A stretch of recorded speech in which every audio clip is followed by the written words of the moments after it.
like the talk of Matt Crafton. He was like, we're championship material. This ThorSport team has everything it takes to go win this championship. Matt Crafton gets an 8th at Daytona, finishes 2nd today here at Martinsville. Celebration begins for Matt Crafton. How you like that burnout? He ripped his tires off. Matt Crafton back in victory lane here at Kansas. His team continues to impress. Matt Crafton, he comes home 2nd. Crafton comes home 4th, and his numbers have been great. They have posted top 10s in every race so far this season. Another impressive run as he takes one step closer to the championship in this 2013 season. You are looking at Homestead Miami Speedway, the site of championship weekend for all 3 of NASCAR's series. We know who our champion will be, but plenty of other guys trying to win this race tonight, Ray. And Krista, my bet tonight is on a Turner Scott Motorsports truck. You know why? Because they have 6 entries, and I'm going to be watching the number 30. This is Ben Kennedy. Check out the truck that he's driving tonight. It's chassis 218. That truck won at Michigan and also at Rockingham. Tonight, Ben Kennedy hopes to win the Florida Lottery. Hermie?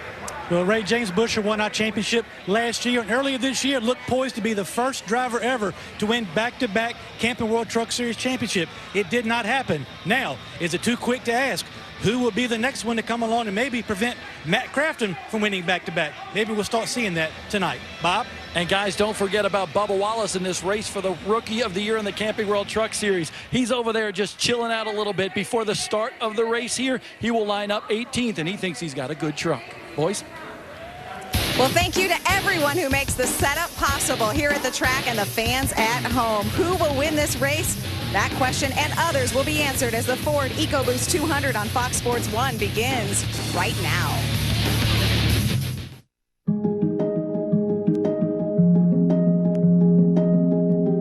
For us, a season is just a bunch of dates strewn across the calendar.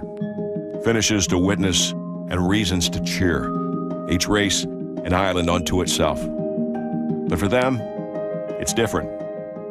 Reimagine that season again. Daytona, Texas, Texas again. Yeah, baby, Texas! Eldora, Canada. He turns Dillon off turn number 10. Talladega, Martinsville. Oh my God, I'm speechless right now. Simply portions of a much larger narrative. Every turn, every wreck, save, win. Every decision, every crew reaction. Every villain, emotion, and action all existed within this one season. Drivers and their teams live for these moments and dream of rising above the rest for a chance at glory. Dreams born from imagination only become real if someone develops into the definition of dedication, of sacrifice, persistence, passion. This evening, all of that progress, all of that persistence, every ounce of that resolve, the years of determination, falling down, getting up, moving on, learning, every breath, tear, every injury, every lesson, every failure will all be worth it. Proving each foot forward, every step was a stride of purpose towards greatness and a permanent place in history. Welcome to Homestead Miami Speedway as we get ready for the Ford EcoBoost 200, the final race of the 2013 season. Matt Crafton will start this race as your 2013 NASCAR Camping World Truck Series champion. But Matt wants more tonight, like putting an exclamation point on the season with a win here this evening. There's another driver wanting a championship this weekend, Austin Dillon. The 2011 truck champion is leading the points in the Nationwide Series. He wanted some extra truck time, so tonight he'll make his 3rd truck start of the year. His first start ended up in victory lane. Johnny Sauter is looking to bookend the truck season. In February, he took the first race of the year in Daytona Beach, Florida. Now 39 weeks later, he's hoping to finish off the season the same way he started, with a win. 19-year-old Ryan Blaney got his 2nd career pole today and wants to end the season doing something no one else has been able to do all year long, and that's win from the pole. He's got 134 laps in front of him and 35 hungry drivers behind him as we get ready for the final race of the year.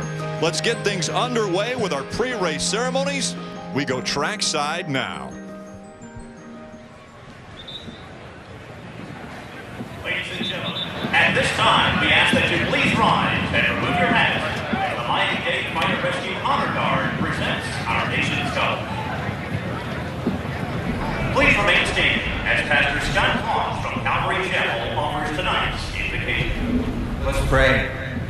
Father, we thank you for the military, for our active duty and veterans, those who rush in when others rush out. And we pray for those in the Philippines who have gone through this terrible tragedy, that you would bring them comfort and help.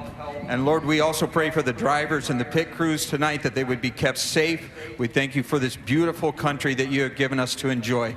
And we pray, God bless America, in Jesus' name. Amen. Here to perform our national anthem, please welcome United States Navy veteran and Miami-Dade Fire Rescue Captain Roman Bass. Oh, say, can you see by the dawn's early light what so proudly we hailed at the twilight's last gleaming, whose broad stripes and bright stars through the perilous fight o'er the ramparts we watched were so gallantly streaming, and the rocket's red glare, the bombs bursting in air, gave proof through the night that our flag was still there. Oh, say, does that star-spangled banner yet wave o'er the land of the free and the home of the brave?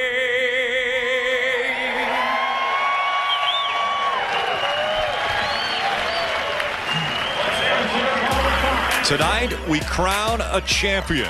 Matt Crafton, after 13 years in the series, will hoist the championship trophy at Races In.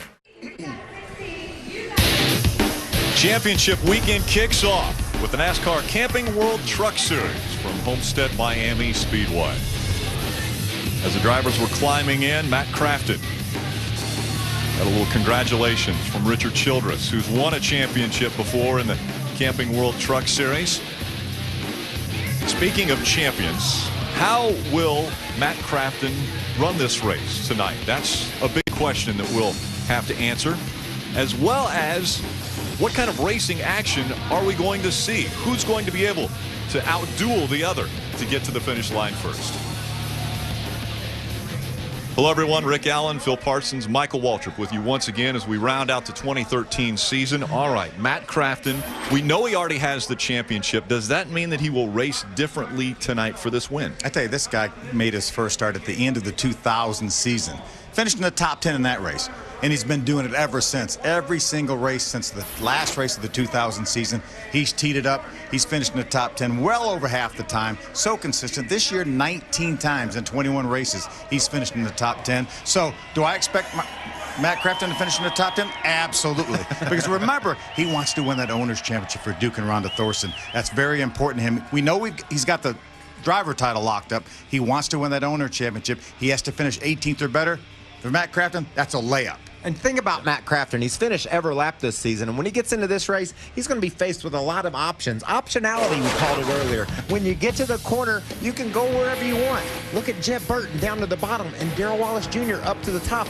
These guys can choose whatever line they want. If someone else is in a different line, you just take the other. But, Rick, when you head into the corner, it's a little bit of uncertainty. The truck wants to get loose getting down in there, so it causes a lot of action. But look at that. It doesn't matter whether you're top, you can take the lead, or the bottom. I love this racetrack, and this is going to be a fun race. And anytime we're on a mile-and-a-half racetrack, you've got to remember Kyle Busch has won the most mile-and-a-halves of any driver in the Camping World Truck Series, so he's got to be one of our favorites. Let's get the engines fired. We go trackside for our command. And now, for the most famous words in motorsports, please welcome your Grand Marshal, Ford Service Zone Manager for the Charlotte region, Aaron Galloway. Drivers, start your engines!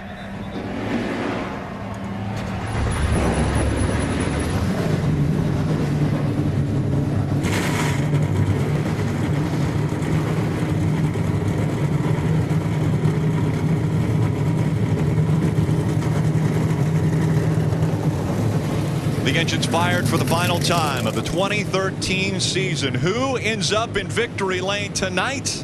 Stay with us. For the past 9 months, the last 21 races have all come down to this. We'll all fight to the final checkered flag. We have a lot of racing left to do. And welcome back. Trucks beginning to roll off of pit road. Kicking off championship week here at Homestead Miami Speedway. The final mile and a half of the season, and here are the numbers. That's the important thing right there, Michael. You talked about these guys going all over this racetrack. That's because of the progressive banking. 18 degrees right on the bottom, all the way up to 20 degrees right against the wall, and that's where they're going to be. Our race analysis, 36 trucks starting this one. Expected pit stops, 3. Yeah, we talked to the crew chiefs down on pit road, and the tires are giving up, which is great. It means for good action. So it also means we're going to try to get tires every chance we get. They said that maybe as early as 20 laps, if there's a caution, they're going to come get some tires. Before the green flag drops on this one, let's head back trackside to Herbie Sadler. Well, Rick, when you think about the Camping World Truck Series, you certainly think about Ron Hornaday. Unbelievable numbers in this series, Hall of Fame type numbers.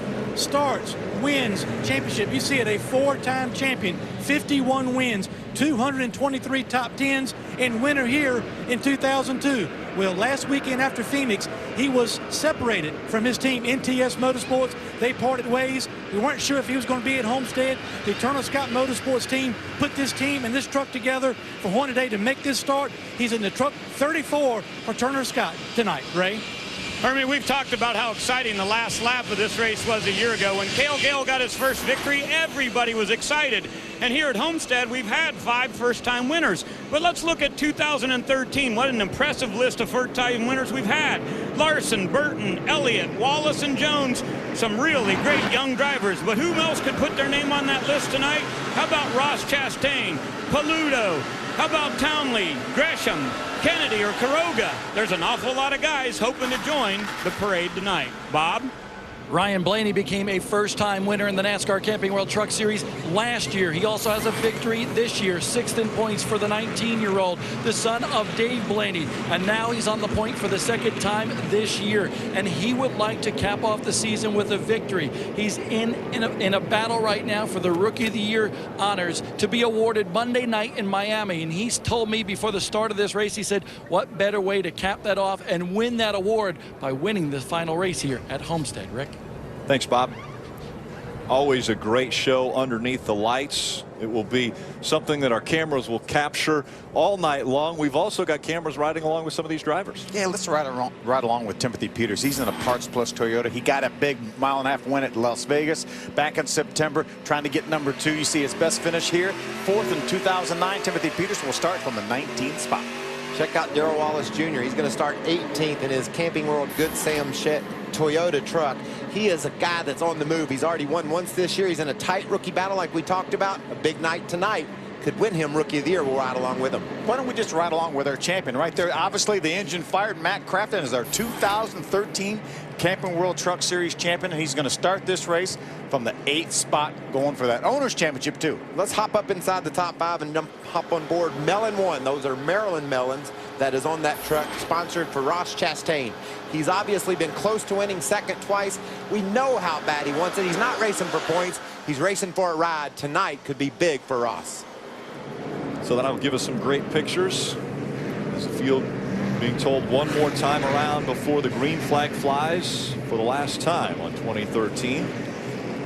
Ryan Blaney trying to break a streak as far as the pole winner being winless. It's been 29 races since the last time a pole winner has been able to go on to victory lane. Guys, we talk all the time about how difficult it is to have a race setup and a qualifying setup. And we haven't seen a guy with a good qualifying setup be able to go on and win the race. But that doesn't mean it can't happen tonight. These trucks are adjustable. We obviously are under the perfect conditions to race a truck, so maybe it's Ryan's night to do that. I think the thing I like is the fact it was overcast all day today. So when these guys practiced, it was overcast. The conditions not that much different than what they have right now. Matt Crafton, as we mentioned, once that truck fired, it was official.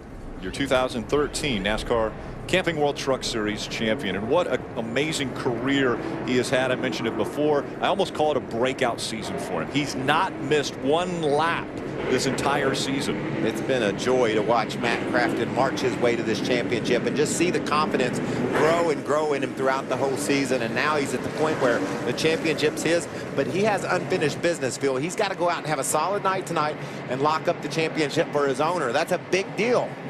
Duke and Rhonda Thorson on hand here this evening for this championship run. Matt Crafton could be the first driver ever to not miss a lap, complete every lap of the season. Can you imagine that? No mechanical problems. He hadn't gotten a crash that cost him a lap. He got in a crash at Talladega. The truck was tore all to pieces. Guess what? Crashed across the line. Backwards. Let's go, Rick. 134 laps until we find out who wins at Homestead Miami Speedway. On the front row, Ryan Blaney, Johnny Sauter, green flag in the air. We're underway at Homestead.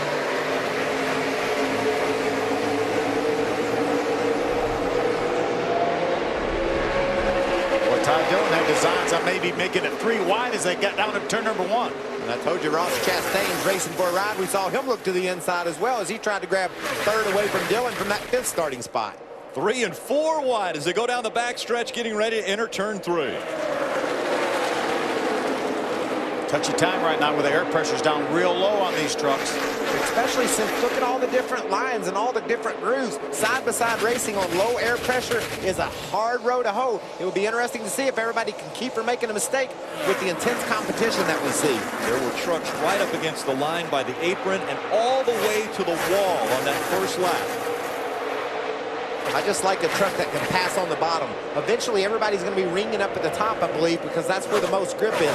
If you've got a truck where you can dip down to the bottom and make a move, that will be very, very advantageous for you as the race proceeds. Ryan Blaney out front, Johnny Sauter running second, and it's Ty Dillon and Austin Dillon.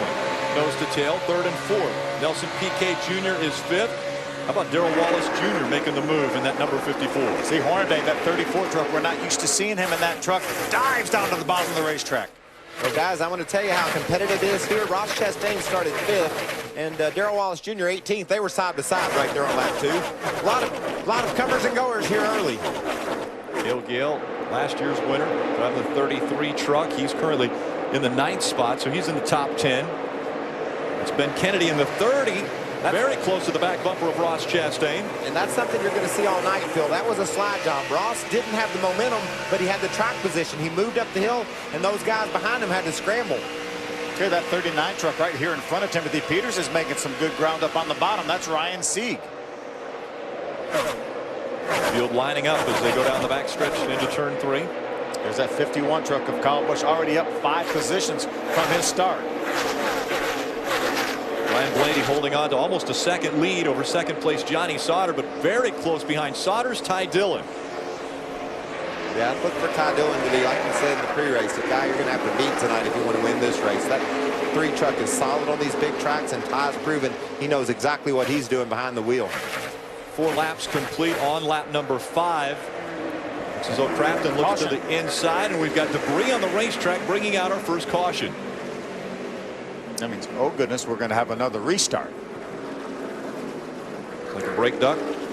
Yeah, a piece of a brake duct. Sure is. So the first caution comes out. That means we're going to go 2 by 2 once again. Ryan Blaney, Johnny Sauter, 1 and 2.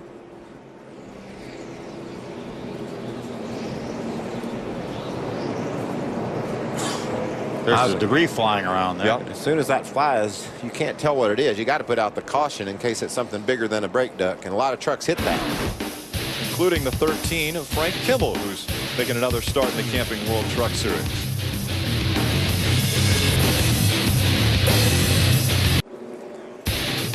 And welcome back to Homestead Miami Speedway. We've completed 6 laps of the 134 schedule just as the engines were fired and the trucks were rolling around under pace laps. This was the communication between driver and team of the 88. Yeah, just ever so slightly, nothing really gnarly in here. Thank you guys, love you all. Go kick their ass tonight. Sir, we got a good truck, hell of a race car driver. Good job, boys. Let's get some track position and get nasty tonight. Let's be smart all night and do what we got to do. Get a beer, as they say. Get a beer, my friend. 21 races of extremely hard work to put them in position to where all they had to do was fire the engines, and they won a championship. And that's what a championship driver sounds like and feels like after all the pressure of getting to this point. He's got it now. Ray, a truck made its way onto pit road early in this one. That would be Ross Chastain, Rick. He started in the 5th position, but dropped like a rock. Said his truck was so loose he couldn't drive it. He tried to go to the high side, but that didn't help much, so he came down, and Chad Kendrick put wedge in it, took a rubber out of the right rear, and also changed the track bar position. So they bit a big swing at this one to try to tighten up truck number 19. It started in the top 5. Like I said, we rode along with him up there, and he dropped all the way back to 17. So coming to pit road, getting an adjustment. And I don't think losing track position now is that big of a deal. We talked about multiple pit stops. You can gain that back. Row 3, we see Nelson Piquet Jr., Matt Crafton back there, and James Busher, Kyle Busch just behind them. Green flag back in the air. We're back underway. Side by side for the lead. Johnny Sauter on the high side, trying to get by the 29 of Ryan Blaney. Blaney a little bit loose. Sauter takes the lead in Homestead. Remember how Johnny finished the race in Florida earlier in February, won that race at Daytona. Up how PK jumps to the inside in the gunbroker draw. I'm sorry, that's Austin Dillon. Austin Dillon in the 6 truck. What a move he made on the restart to gain some track position. He had a big run off turn 2 and went to the bottom. Austin Dillon already has been to victory lane this season in the Camping World Truck Series back in Eldora. See some sparks flying from underneath that 29 of Ryan Blaney. A little bit low tire pressure still. Yeah, the left front corner of the splitter is rubbing. That should get better as the race wears on. The air pressures build up. Johnny Sauter out in front, side by side, the battle for that 2nd position. Now Austin Dillon slides in behind the 29 as the sparks continue to fly on that splitter on the left front. Look at Matt Crafton creeping up on Austin Dillon, trying to take the 3rd spot away. You heard his crew chief say, let's get some track position, get nasty. Well, he's doing it. He's up to 3rd. Makes his move up to the 3rd spot. That drops the 6th back to 4th, Bob. Austin Dillon very quiet on the radio, but I had a good conversation with him before the green flag dropped here, and he said their truck was very tight in practice today, but that was a good thing because they thought that truck would loosen up as this track really gets cool tonight. We got a battle for the lead, boys. That's really exciting. Ryan Blaney takes the top spot right back away from Johnny Sauter. And he did it on the bottom. That shows the strength of that Ford. Yeah, we talked about how important it would be to be able to make those moves down low, because watch, Rick, as this baby plays on out, you'll see bunches, a lot of the trucks right out next to the wall, making it really hard to make a move on the outside, so you got to be able to work on the bottom. That's an impressive move. Ryan Blaney now with a 3 truck link lead over the 98 of Johnny Sauter, his teammate right behind him. Matt Crafton in 3rd, and now moving to the inside, that 3 of Ty Dillon. Yeah, Ty was able to get by his brother Austin to move up to the 4th spot. Looked like he had designs on maybe making a move on the bottom and could make it work. Nose to tail, the top 4. The truck on the move, the 51 of Kyle Busch. See Kyle down on the inside of the 31 of James Busher. He stays even with him on exit.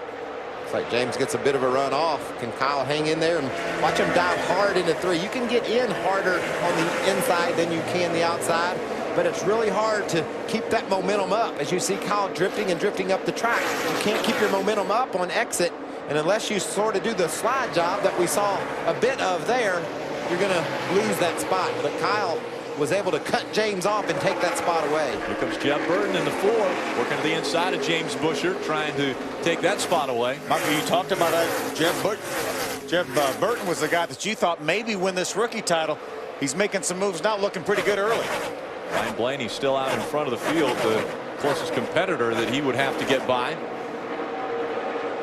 Johnny Sauter runs 2nd, Matt Crafton in 3rd. Thor Sport, what an incredible team effort they have been able to put together in 2013, but Ryan Blaney still out in front of those Thor Sport drivers. Herbie? Rick, what an impressive move that was by Ryan Blaney on this racetrack, with all the top drivers having relatively fresh tires to make that power move and retake the lead. Now, Ryan Blaney's had a pretty good season. He's won a race. He won a race last year as well. But when you talk to Ryan, he's really disappointed. He feels like they could have and should have won 3 or 4 races. But tonight he's out front looking good, chasing that rookie title. His crew chief told him once he got out front, now let's go into manage mode.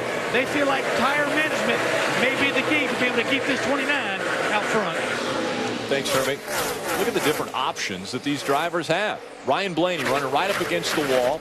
Johnny Sauter a lane down from him, and Matt Crafton goes a little bit further down. Yeah, he's all the way to the bottom trying to make something happen. That's interesting, Rick. Just 3 distinctively different lines, and all 3 of them are working. Look at Ty Dillon. He's got his wound up on the top, too, and watch him close on Crafton as they come down the straightaway. That's momentum exiting the corner. As Michael said, it's the shorter way around to run down on the bottom. You can drive in harder, but you have to wait to get in the throttle a little bit. That's when the guy on the outside gets it wound up like Ty did, and you really gain that momentum on the exit of the corner. Less banking down toward the bottom of the track. 18 degrees down there. It progresses all the way up to 20 degrees closer up to the wall. And a truck that we saw all throughout practice this morning riding right next to the wall was a 51 truck of Kyle Busch. He just really liked the high side, was able to make some really good lap times as the tires got more laps on them. And look for him to just put his truck right beside that outside wall and make some moves. We heard the words saving your tires, but Ryan Blaney continues to put some of the fastest laps down lap after lap. Is that saving your tires? Well, not much, but he knows he's going to get to put 2 or 3 more sets of tires on. NASCAR made sure that these teams had enough tires for this race. They got an extra set of tires, so they should all have 5 sets of tires for this race, 1 on the truck, 4 in the pits. We had a great battle between teammates here. Miguel Paludo just in front of Ben Kennedy, and the 32 of Miguel Paludo coming out of turn 3 may have got a little bit too high up as he brushed the wall right there. Whoa. It's just getting an aggressive line into the corner, making sure he runs as high as he possibly can. The higher you enter, the easier it makes the center of the corner. He got a little bit too high and brushed the wall. You know, he talked about him racing with his teammate, Ben Kennedy. If you drive for Steve Turner, you got a lot of teammates. Yeah, 6 trucks. 6 trucks in this baby. Turner Scott Motorsports. Second place being contested on the inside. Ty Dillon trying to take the spot away from the 98 of Johnny Sauter. Love passing low. I think that's a real sign that you're going to have something good for this 134 lap event. We saw Ty able to make that move on the 88 of Matt Crafton to take over the 3rd spot. Wasn't able to make it happen that time on the 98 of Johnny Sauter. How much information are you giving back to your crew chief early in this run? We've gone 20 laps. We had a caution there after about lap 5. Is the information coming back now where, okay, I feel like in a longer run, my truck is handling well? Loose or tight, you got to work on it for me. You know, if you can't put the pace down that Ryan Blaney's putting down as you see him driving away from the field, you better get an adjustment. Ryan Blaney, after losing the lead to Johnny Sauter, was able to grab it right back and take over that top spot. Blaney looking for another win in the NASCAR Camping World Truck Series to round out the 2013 season. Under the lights from Homestead Miami Speedway, 24 laps in the books, the 134 lap final race. Out in front, Ryan Blaney has almost a 3-second lead over second place Johnny Sauter, but it's heating up behind him. Hermie. Rick, the 3 of Ty Dillon is trying to work around Johnny Sauter to move up to the 2nd position. Now, Ty's got a couple issues. Number 1, his truck is tight on exit. He cannot get the truck to rotate off the corner, scrubbing a little bit of speed. The next problem, the 51 of Kyle Busch is coming up to try to make a move on both of these guys. And his spotter has told Ty Dillon, you're going to have to move up the racetrack. That's where the 51's running. If you want to block his line and take air off the nose of the 51, you've got to move up. What's the 51 saying, Ray? Well, Hermie, he started all the way back in 12th and has made great progress heading up to 4th. But on the radio, Kyle Busch has not been that happy. He said he has a vibration under his gas pedal. He's also free in, and he's very, very tight on landing. So they want to make some pretty big adjustments. But guess what? That Toyota Care Tundra is lightning fast. He's already up in the top 5. That's one thing when these drivers and teams work on getting these trucks to turn through the center of the corner. A lot of times it'll favor being a little bit free entering the corner, and that's not a very comfortable feeling for a driver as you go driving right next to the wall and the truck wants to spin out on it. Not a whole lot of margin for error here at Homestead Miami. You really need to have that thing under you, like you said, entering the corner so that you can take that aggressive line right out next to the wall. Ryan Blaney trying to run away from this field. We've had a good long green flag run here. Johnny Sauter 3.5 seconds back from Ryan. Then it's Ty Dillon and Kyle Busch.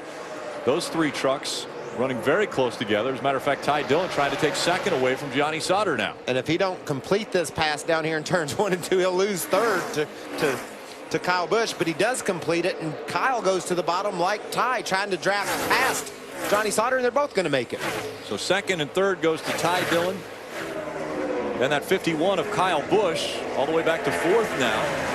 The 98 of Johnny Sauter. It's like Johnny must have had a little slip off turn 4 there, lost his momentum, and both those guys jumped on him. He's running the middle of the racetrack right here, then moving up on exit, and they just lost all his momentum, and Ty was able to pull up beside him, and that punched such a big hole in the air that opened the door for Kyle as well. It's also opening the door for Matt Crafton back there in the 88, who's running in the 5th position. Then it's Jeb Burton, Austin Dillon, Brendan Gaughan, James Busher, and Ron Hornaday rounding out our top 10. Watch the speed here. You see Tack's going to be upwards of 8,000 RPMs, going to be probably 175, a little over 175 miles an hour as he enters the corner. Down to 140 before he gets back in the gas and tries it again as he comes down the front stretch. Been a pretty nice ride early in the going for Ryan Blaney, but now that Dillon and Busch have cleared Sauter and Crafton, it'll be interesting to see if they can pull back up on that 29 truck that has had a nice, comfortable lead. And Brendan Gaughan up into the top 10 now, running in that 8th spot. Bob? It's been 155 races since Brendan Gaughan has gone to victory in the NASCAR Camping World Truck Series. That dates back to 2003. So here was the conversation between he and crew chief Shane Wilson as the 62 goes for another spot on the racetrack with Austin Dillon. Before the race, Brendan asked, do you want to be conservative? Shane's response, we've been conservative since February. Just go. And go he is from 13th all the way up to 7th now on the racetrack. Brendan Gaughan on the move. I really like that truck in practice too. Brendan Gaughan was really fast, and as we put these laps on the tires, you can see that that good setup is allowing him to drive up through the field. Yeah, both those RCR trucks looked awfully good in practice on the long run. Ty Dillon right now runs 2nd, Brendan up to 7th. And Brendan Gaughan coming in 7th in the point standings, wants to be in the top 5 at season end. Ryan Blaney in front of the field. Now let's take a quick break. We go out to the LA studios for a Fox Sports 1 News update with Greg Wolf. Has the field by 4 seconds. Ty Dillon currently holding on to the 2nd spot. Kyle Busch is 3rd. Johnny Sauter and Matt Crafton your top 5. Guys, we're not that long from green flag pit stops. These guys can go probably somewhere between 50 and 55 laps once they're full of fuel. But remember, they had qualifying and fuel taken out as well as the pace laps. So this probably closer to 50 laps on this first time, maybe even before that. So we're going to have some green flag pit stops. That lends to itself to some mistakes on pit road, some speeding penalties, some drop lug nuts.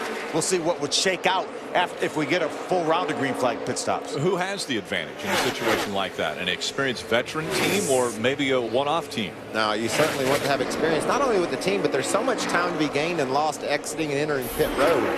You've got to get that tachometer right on the perfect speed that when you come down pit road, but coming off that banking onto the flat and then slowing down to our pit road speed limit is a challenge, and a guy like Kyle Busch, he knows exactly what to do.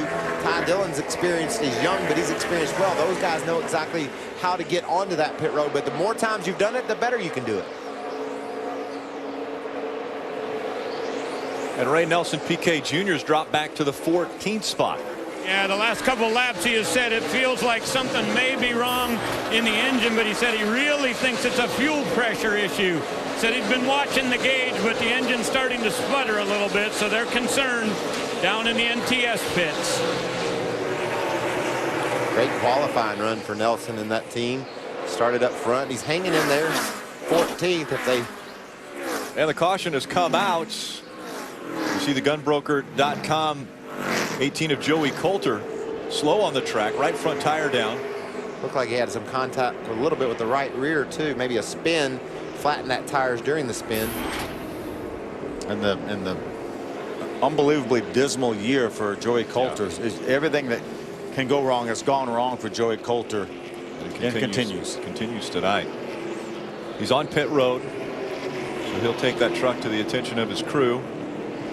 This is a great time for the for all these teams to be able to come pit road. And you talked about who's got the advantage on and off pit road. That's gone now. It's going to be up to the pit crews to get these trucks on and off fastest. And you know what? The adjustments. What kind of adjustments are we going to make in order to, there's that spin we talked about. He did a nice job not getting any more damage into the outside wall. A little bit of damage there to the rear of that truck. He was running in the 23rd spot. The 13th entry for Thor Sport, driven by ARCA champion Frank Kimmel, will be the free pass. Let's make some adjustments, Phil. Mix things up a little bit. We're going to have to run with that 29 truck somehow. We haven't been able to do it yet. No, we haven't. Pit road is open. The field being led by Ryan Blaney, Ty Dillon, Kyle Busch, Johnny Sauter, Matt Crafton. They're your top 5. We'll make the hard left turn, and let's go to Bob Dillner. Brendan Gaughan comes to pit road, riding a streak of 3 straight top 5 finishes. He's 7th right now. This truck just way too tight. They'll go up on the track bar and change the tires on the 62 truck. Brendan Gaughan coming on strong in this one, Ray. Kyle Busch is in the middle of the screen. They got to work on 2 things, free in and tight off. They're going to make a wedge adjustment on the right rear, also change the track bar. Air pressure on the right side. He said his vibrations at 8,300. Hermie? Ty Dillon's truck started out on the tight side. He got freer as they ran along. It'll be a little bit of wedge in the left rear. 4 tires Sunoco fuel. The 29 of Ryan Blaney has not commented about his truck at all. 4 tires in a way. The 29 wins the race off pit road. And a tight battle as the trucks all coming off of pit road. Ryan Blaney with that premium pit stall, able to get off first. 4 spots made up by Johnny Sauter. How about that? Pretty nothing pumps a crew up better than running good on the racetrack.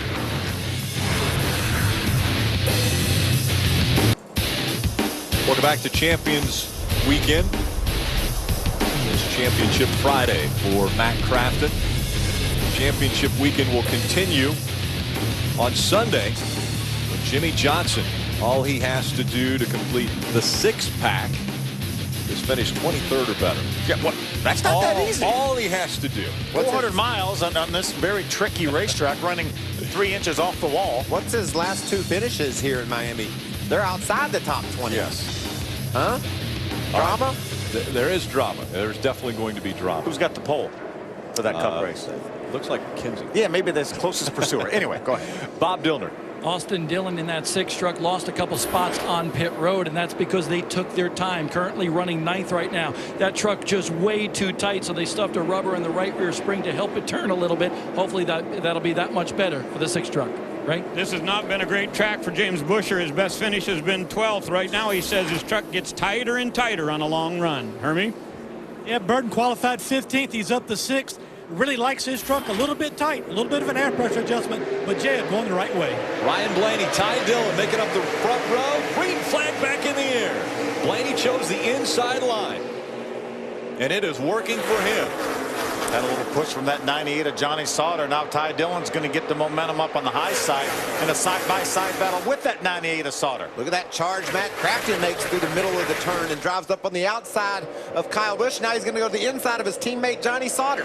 Trying to take away the 3rd spot. Crafton has it. Now he's looking for 2nd, trying to get it away from Ty Dillon.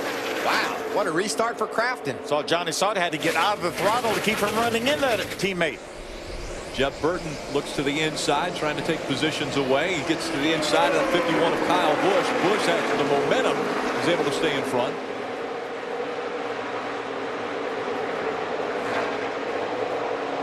See the differing lines. We've seen him this entire race. See Matt Crafton side by side now with the 3 truck of Ty Dillon. Watch him dive down to the bottom of the racetrack. He takes 2nd away from Ty Dillon.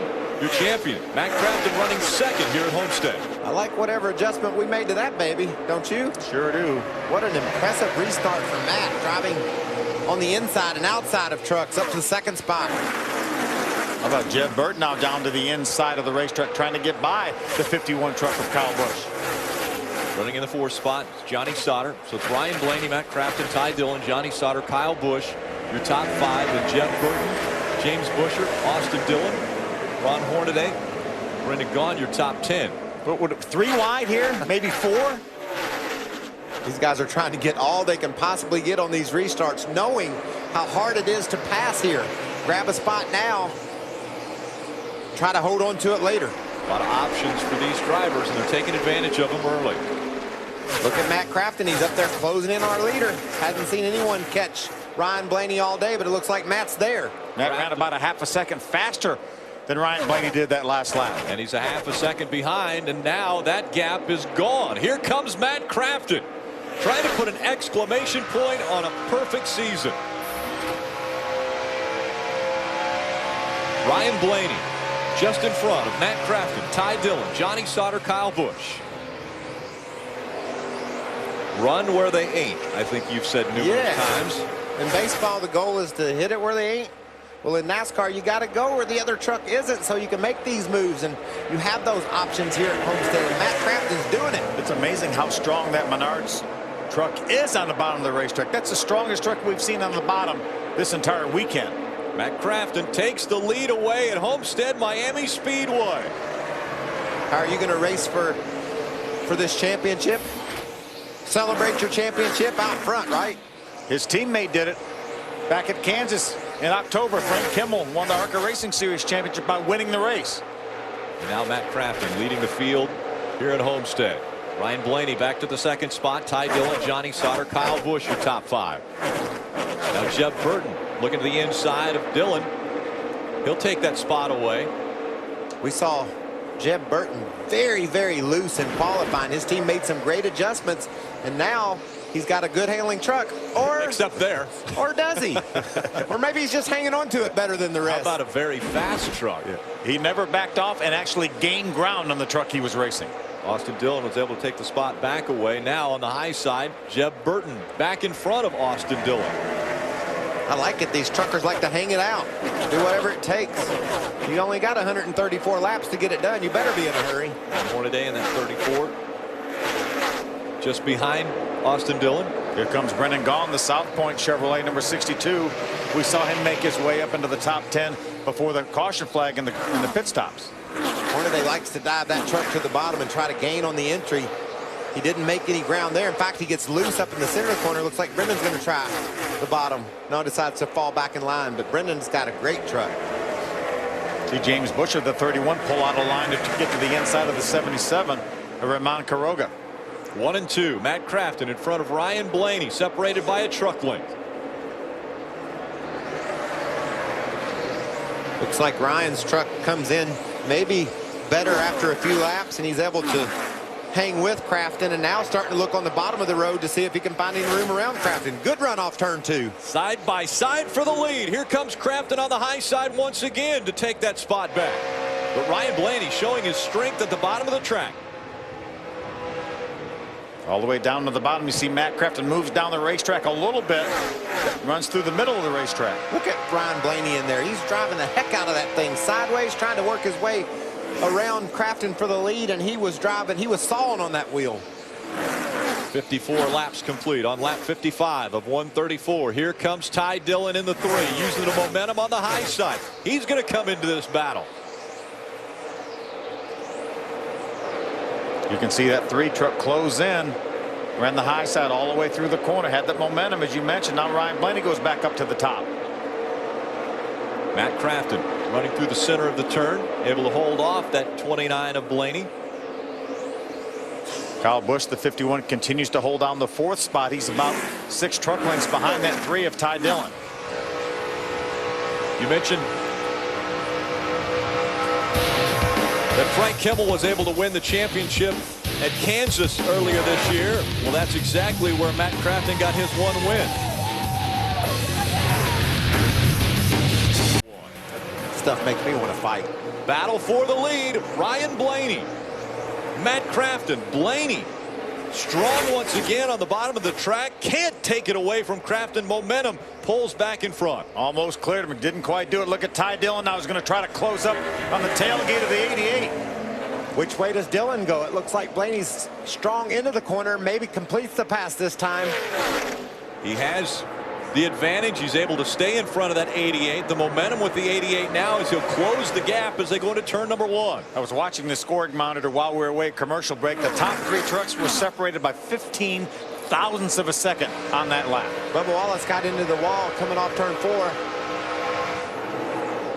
And Sparks on the right side doesn't look good for Darrell Wallace Jr. No, the whole right side of that truck is wiped off of it. He got into it pretty good. He's slow on the track. I'm sure he'll be trying to make it to pit road here this time by.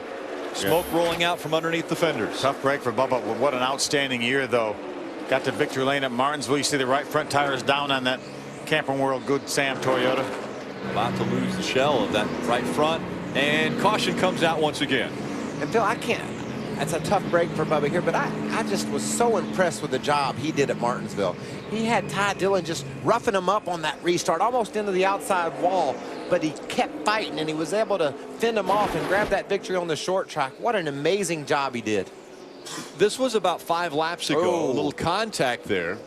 Austin Dillon in the 6, Darrell Wallace Jr. in the 54. See, Bubba was down on the inside trying to make the move on the bottom. They made contact, and you wonder if maybe that developed a little bit of a slow leak, and into the outside wall he goes. Yeah. Now he can get a fresh tire on that thing. I don't think it hit hard enough to really do a lot of damage. He was already back in the throttle, but you can hear now, I believe that tire went down maybe at the last second there. I think he can make enough repairs to still be competitive. He was running inside the top 10. Does the fender cover that right front, though?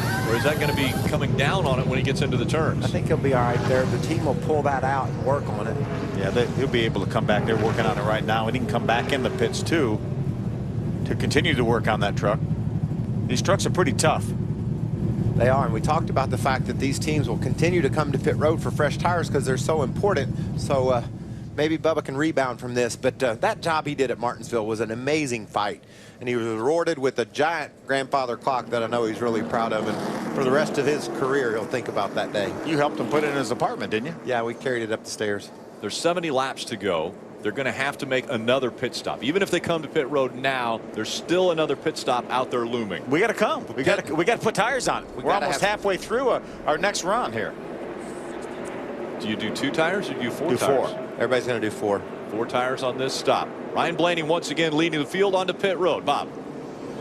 It'll be no adjustments for the 62 of Brendan Gaughan as he comes to the attention of his crew on pit road. They take the right side tires off. It will be a 4-tire stop for Brendan Gaughan. Too tight in traffic, but that's because of the aero dependency of these trucks, right? Kyle Busch said his truck is much better, but it still wasn't great aerodynamically. They're going to put a round in the right rear. They pull a tear off for him and hang 4 tires and give it Sunoco fuel. Hermie?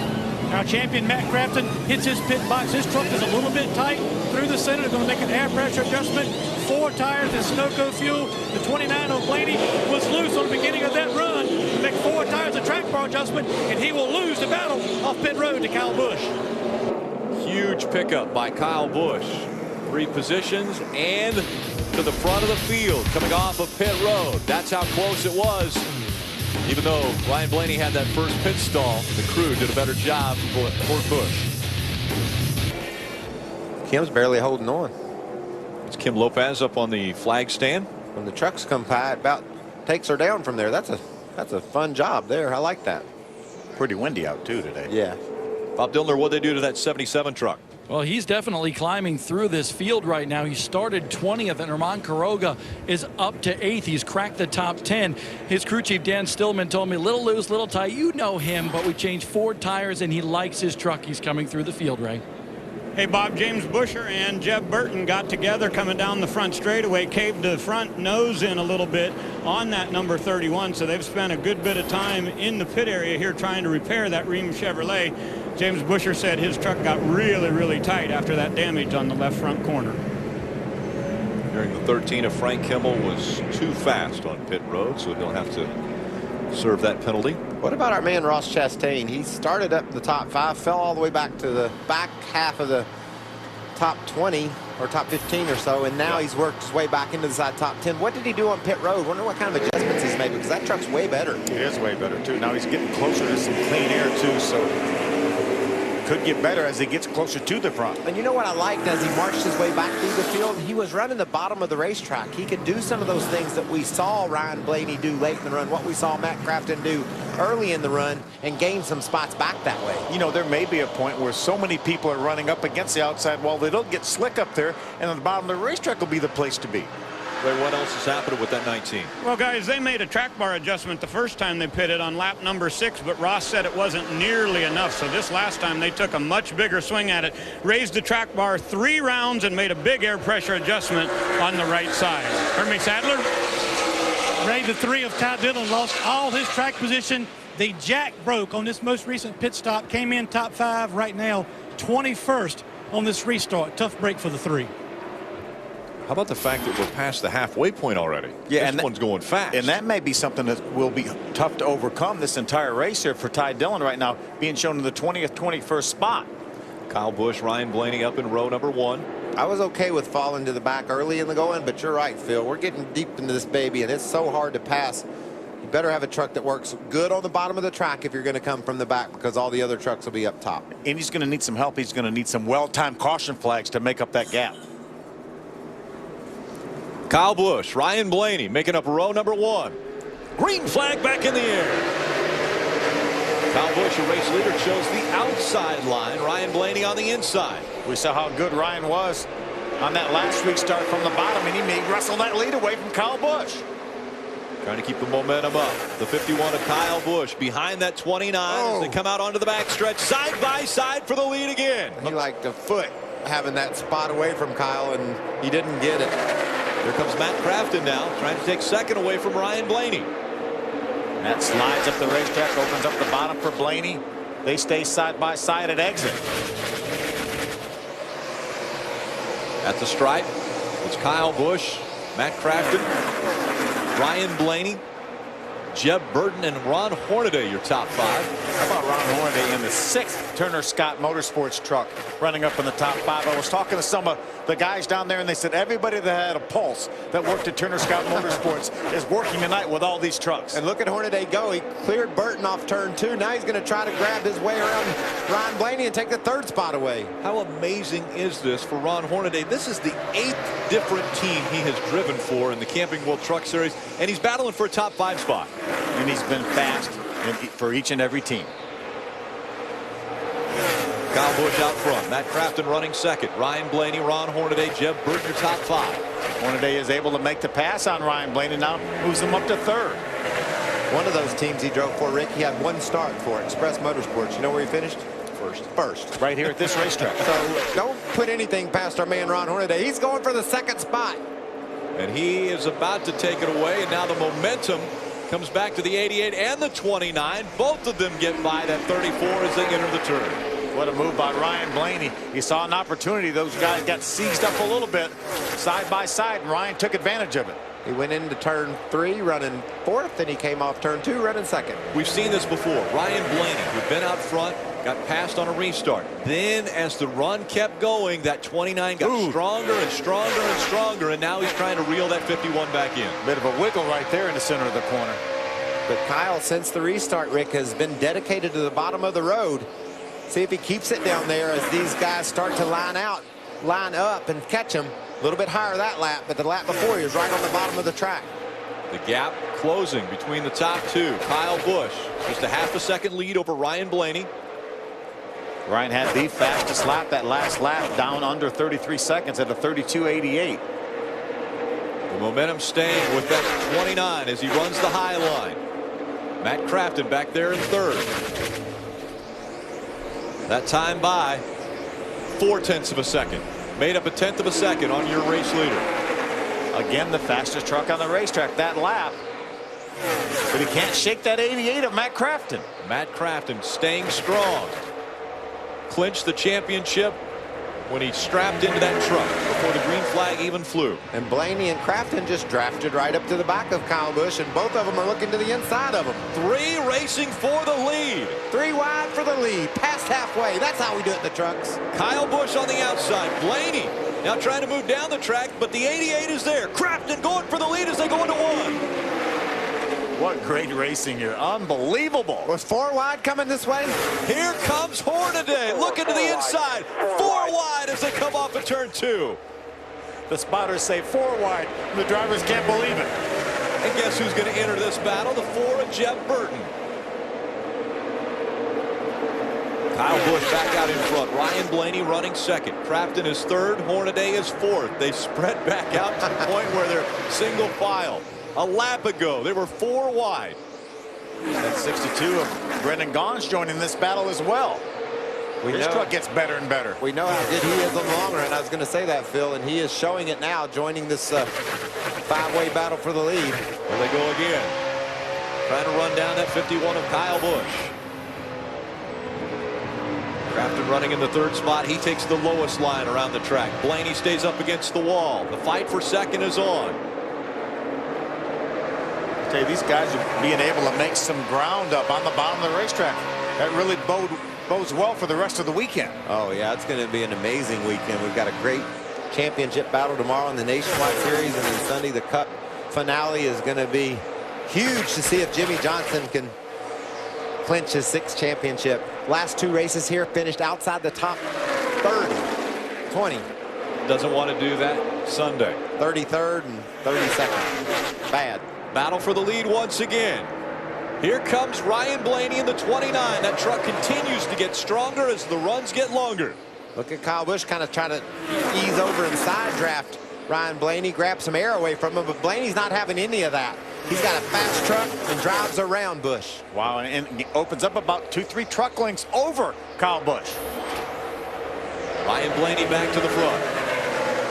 Kyle Busch holding on to second, but here comes the 88 of Matt Crafton, looking to take that second spot away.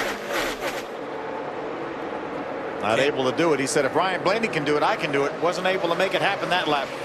Now Hornaday's going to jump to the inside. That Smoky Mountain Herbal Snuff truck. He had a little help from the 4 of Jeff Burton. It's not going to be enough to be able to get by that 88 of Crafton. Crafton's going to stay in front of him as they come out of the turn. Everybody just wants to finish that pass, don't they? Want to move up the hill, but they just can't quite pull it off. Crafton's able to hang tough and keep that spot away from Hornaday. Now Hornaday with a run. The bottom of the track gets right up on the back bumper of Matt Crafton. Well, the guy that's able to make that move, drive all the way down to the bottom and clear that truck in front of him is the guy that's going to be strong. We saw Ryan Blaney do it to Kyle Busch just a couple laps ago. 28 trucks still on the lead lap. Blaney, Busch, Crafton, Hornaday, Burton, your top 5. Then it's Brendan Gaughan, Herman Quiroga, Johnny Sauter, Ross Chastain, and Austin Dillon, your top 10. And 51 of Kyle Busch, looking strong on the high line. Does he have enough to get by the 29, Ray? Well, here's the problem, Rick. When he comes off of the corner on 2 and on 4, his truck gets a little bit tight, and he says he can't get back to the gas the way he would like to. He believes this is an issue about downforce and body location. Obviously, they've been making adjustments on that Toyota Tundra, but so far, that's not enough. When you got an aero problem, that's pretty tough to fix. Guys are battling hard. You can see Jeb Burton trying to grab that spot away from Hornaday. He's going to take it. He comes into the mix now. He'll get on the back bumper of that 88 of Matt Crafton and try to take third away. There's Brendan Gaughan, that South Point Chevrolet. He's right on the back bumper of Hornaday. Now he's 40 feet wider than Hornaday. Hornaday down on the bottom. Hornaday trying to take the spot back away from Jeff Burton. He tries the low line. What a battle. This top 5 has been pretty amazing, and then you add Brendan Gaughan, who's running in the 6th spot, into the mix. Ryan Blaney in front. Kyle Busch giving chase. Blaney looking to end up the season in victory lane. Welcome back to Homestead Miami Speedway. It's the Ford EcoBoost 200 for the NASCAR Camping World Truck Series. 47 laps remain in this season finale. Ryan Blaney still out front. Blaney has led 62 laps of the 87 that have been completed. Matt Crafton's also been out front for a few. Kyle Busch and Johnny Sauter, your other lap leaders. Isn't it crazy in this sport? Trucks especially. He's led 63 of 88 laps, dominating, right? How hard has he had to battle to be the dominant truck? Sideways, 4 wide at one point. He's just been able just to barely propel himself in front of the competition, but there's a lot of racing left to go. These longer runs seem to work in his favor. If it works out, it's going to end up being a short run after green flag pit stops, which might work against him. We've seen a lot of short runs to the checkers and the last restart determining who's winning the race. Just think about the last race at Phoenix when Chastain drove around our eventual winner, but yet Eric Jones was persistent and got back by him. A big lead change late in the going. Ty Dillon continues to try to rebound from that misfire on pit road. Had a jack brake, restarted right around 20th spot now. He's trying to get by the 7 of John West Townley. That is a battle for the 11th spot. But the problem is he finds himself 9 seconds behind our leader as we have a great side-by-side battle for 3rd. Jeb Burton looks to take the spot away from that 88 of Matt Crafton. Jeb turned her in there hard, didn't he? Got a little bit sideways on the entry, but was committed to put a slide job on Crafton if he needed to. Matt backed out. Jeb got the spot. This longer green flag run means that we're getting some slower lap traffic that are going to come into play. Ryan Blaney's been able to get by a few of the trucks. DJ Kennington down to the bottom of the track, going a lap down. These trucks did the wave around, Phil, got back on the lead lap, trying to hope for a quick caution. Didn't come, so they'll also have to come to pit road soon. Yeah, very, very soon here. They last pitted on lap number 42. Jeb Burton working the high side, trying to get by Kennington as Matt Crafton goes down low. DJ Kennington isn't used to getting lapped. He wins a lot of races in short track Canada style championships as well. Going by BJ McLeod. There's the number 78 on the left side of your screen to the left of Matt Crafton. 42 laps remain. In the season, I'm so sad. I love watching trucks race. Fox Sports 1 does such a great job. Thanks to everybody that works on these truck broadcasts for letting us have so much fun up here watching these boys race. How about that battle for the leads closing up now? Kyle Busch has been the fastest truck the last 2 laps, faster than that 29 of Ryan Blaney. What's going on with that 51, Ray? Well, Phil, his truck is fast, but he's very concerned because water temperature has been slowly climbing. It's up to 245 right now, and they're worried that they may have a piece of debris on the grill. You remember at Texas, they got some stuff in the grill, and that truck went up in flames, so they're concerned about it, keeping an eye on it. A high water temperature for Kyle Busch. Hermie?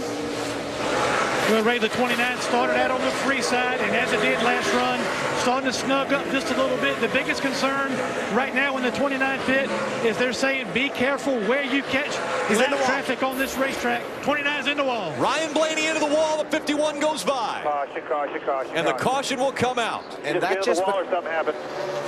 Just got in the wall. He was running that high line. Both he and Kyle, the 2 fastest trucks, were literally, Rick, 6 inches off the wall. No margin for error.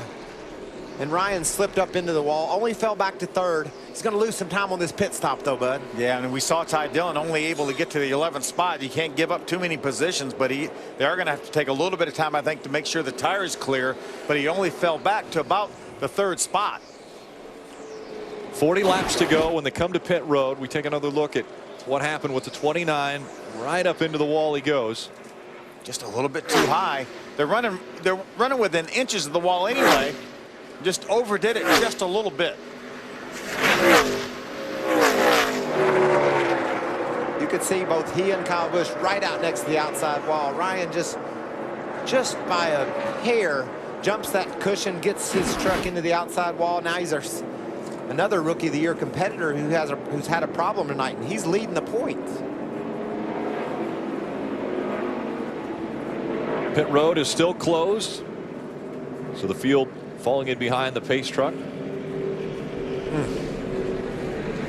Intense action, running that hard, that fast, that close to the wall. That can happen so easy. So Ryan Blaney gets into the wall. That allows Kyle Busch to get by. Jeb Burton also getting by. On the lap before that, Jeb got around Matt Crafton and grabbed the 3rd spot, and now he's up to 2nd. So Ryan Blaney will have to have a little bit of work done to the right side of that truck when he comes onto pit road. We would expect this to be the final pit stop as they're inside their window now with 39 laps to go. You see the damage. You see that splitter is askew a little bit on the right front of that Cooper Standard Ford.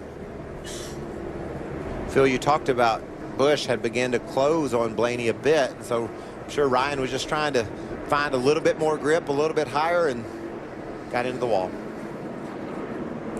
So the laps winding down on the 2013 season. Your top 5: Kyle Busch, Jeb Burton, Ryan Blaney, Matt Crafton. Brendan Gaughan has worked his way up into the top 5. And at the drop of the green flag, they said, go for it in this race. He'll be the first one on pit road, at least stopped on pit road, as the field now makes that hard left turn. We go to Bob Dillner. Only one top 10 finish in 7 Homestead races for Brendan Gaughan. He rides 5th right now. That truck just way too tight. They're going to go up on the rear track bar to try to get him to turn a little bit better in the center of the corner. 4 tires, right? Arguments for Kyle Busch. They're going to put 2 rounds in the left rear, 1 in the right rear. They get a tear off, they'll try to clean the grill real quick. They'll put 4 tires on it and gas, but they don't need to wait very long. How about Burton and Blaney? What a drive for Jeb Burton. He started 15th. He is second. He wants no adjustments. It'll be 4 tires, Sunoco fuel on that number 4 truck. Ryan Blaney, same thing, 4 tires, a track bar adjustment, and they're pulling out some fender damage on the right side. Lengthy stop for the 29. Brendan Gaughan gets off pit road 4th. But his teammate Ross Chastain elects to take 2 tires and grabs the lead. He needed some track position. He worked his way up into the top 10. He's got it now. A big gamble for Ross Chastain, looking for his first win in the Camping World Truck Series while his teammate was into the wall. Welcome back to Homestead Miami Speedway as championship week continues. The Camping World Truck Series title has been determined, but who will end up in victory lane? Ross Chastain took a gamble on pit road, only 2 tires. He is able to come off pit road first. 5 different drivers have been out front. 10 times the lead has changed hands. Herbie Sadler. Rick, Matt Crafton came down pit road to take 4 tires. Lug nut fell off of the left rear wheel when they were trying to make that stop. A slow stop for the 88. He dropped from the top 5 back to 11th on this restart. Bob? Herman Quiroga up to 6th now with that 77 truck and looking pretty good. His crew chief Dan Stillman says be on your toes on this restart. The 19 truck only took 2 tires. Look out. His best finish in the Camping World Truck Series is 3rd twice. Ross Chastain, Kyle Busch out in front of this field. Jeb Burton, Brendan Gaughan making up row number 2. Then it's Ron Hornaday, Herman Quiroga in row 3. Hornaday's been very aggressive, Rick. Back there in row number 5, Ty Dillon and John West Townley. Field all in line behind Chastain and Kyle Busch as they come out of turn number 4. Green flag back in the air. Great restart for that 51 of Kyle Busch. He has the advantage going into turn number 1. 3 wide behind him for 3rd. How about Hornaday jumping up there trying to battle for 3rd and maybe 2nd? Hornaday looking to get by Ross Chastain as they go down the backstretch. They're door to door. Hornaday will have the advantage on those 4 tires on the bottom of the track when they get down here. Take that spot away from Chastain. Ross is going to fight back on the outside. Ron's not going to be able to clear him. What a great turn by Ross. Fighting hard on the high side of this racetrack. 19 of Ross Chastain up to 2nd. Hornaday staying on that low line.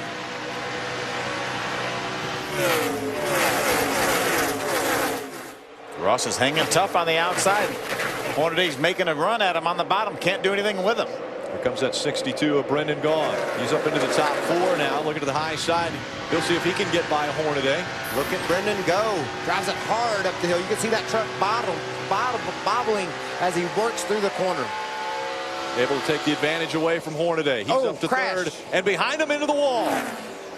The 21. That is Spencer Gallagher that gets into the wall.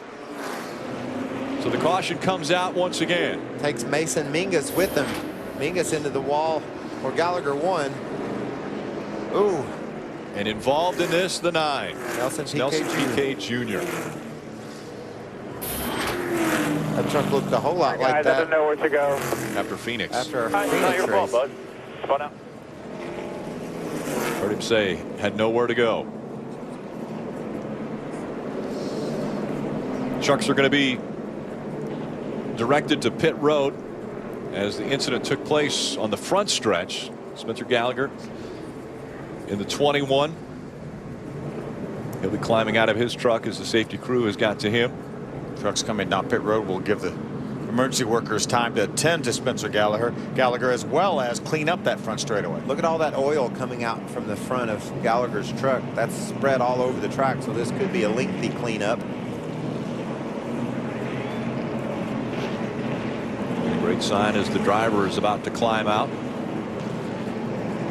Something you never take for granted, but man, NASCAR and the tracks have done such a great job of making these events safer than they've ever been. Evident by that huge crash we saw earlier that Hornaday had at Phoenix. And now a big crash here at Homestead, Miami. Look up at the top of your screen.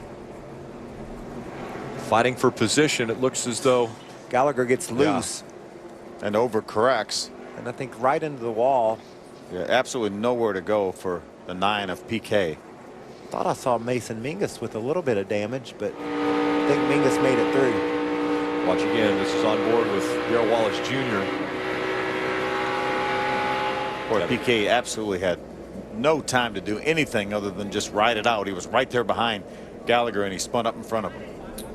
Gallagher took a shot in the outside wall and into the side from PK. Double whammy. So Spencer Gallagher has made his way out of the truck and into the ambulance. He'll make a trip to the infield care center. Be checked out. It's our 5th caution of the night, but still out front. Wow, Busch. And welcome back. The final laps of the 2013 season. Winding down the NASCAR Camping World Truck Series. 30 to go. This wreck slowing the field once again. It was Spencer Gallagher in the 21. Got a little bit loose.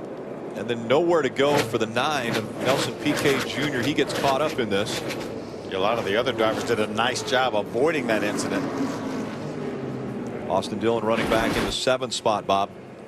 He's been as far back as 10th during this race, and honestly everybody thought Austin Dillon would have a much better truck, but that truck has been on the splitter in the corners, and because of that, when that splitter gets on the ground, it just won't allow that truck to turn in the corners like Austin wants it to. So that's what he's been battling back in that 7th spot, Hermie.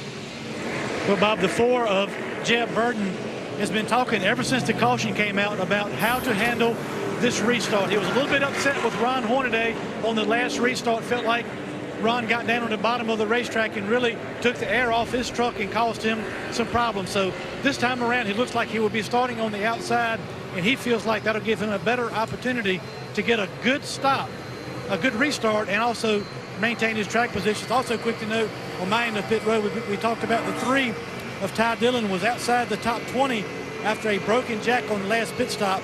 He has worked his way back up now to the 6th position by not only passing a few trucks, but dodging a few wrecks as well. Ray? Hermie, Ross Chastain said he was fighting traffic and fighting an aero issue. They were back in 9th when we pitted on lap number 96. Chad Kendrick, as crew chief, decided to go right side tires only, and that gave him the lead. The problem was on the restart, he spun his tires just a little bit. Kyle Busch was able to get by him, but he believes their truck is very, very good. They like this call, giving them some track position, and now they just said, now it's in the driver's hands. Go get them. Go get them. I love that. Words of advice. And I'm pretty sure that people are going to continue to get upset as this race winds down on restarts. NASCAR race day fueled by Sunoco. The final one of 2013 as they will get you ready for a great championship battle. Jimmy Johnson has a 28-point lead over Matt Kenseth and a 34-point lead over Kevin Harvick. Johnson's magic number, 23rd.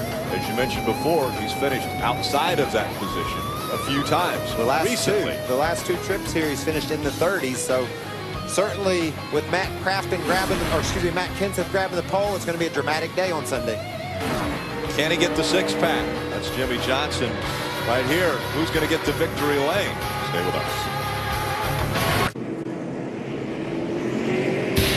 Cleanup continuing, where Spencer Gallagher got into the wall in turn number 4 and then came across the front stretch. spread a little bit of fluid on the track. They continue to clean that up. We're getting ready for the field to go 2x2 once again. Kyle Busch out in front. Does anybody have anything for that driver? There's Timothy Peters right here. Timothy's running in the 14th position. You know, Ross Chastain talked about spinning his tires on that last restart. There's Ross right there.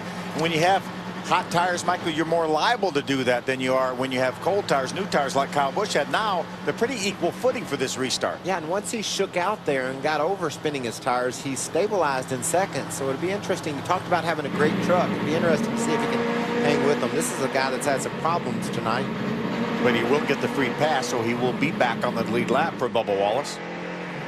Right in the hunt for the Rookie of the Year fight.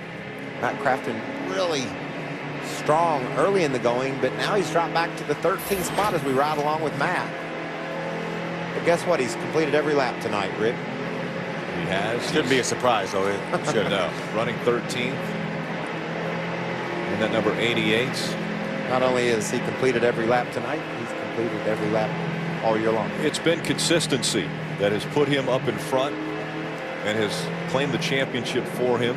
19 of the 21 races run, he's finished in the top 10. Don't count a top 10 out for him this race either.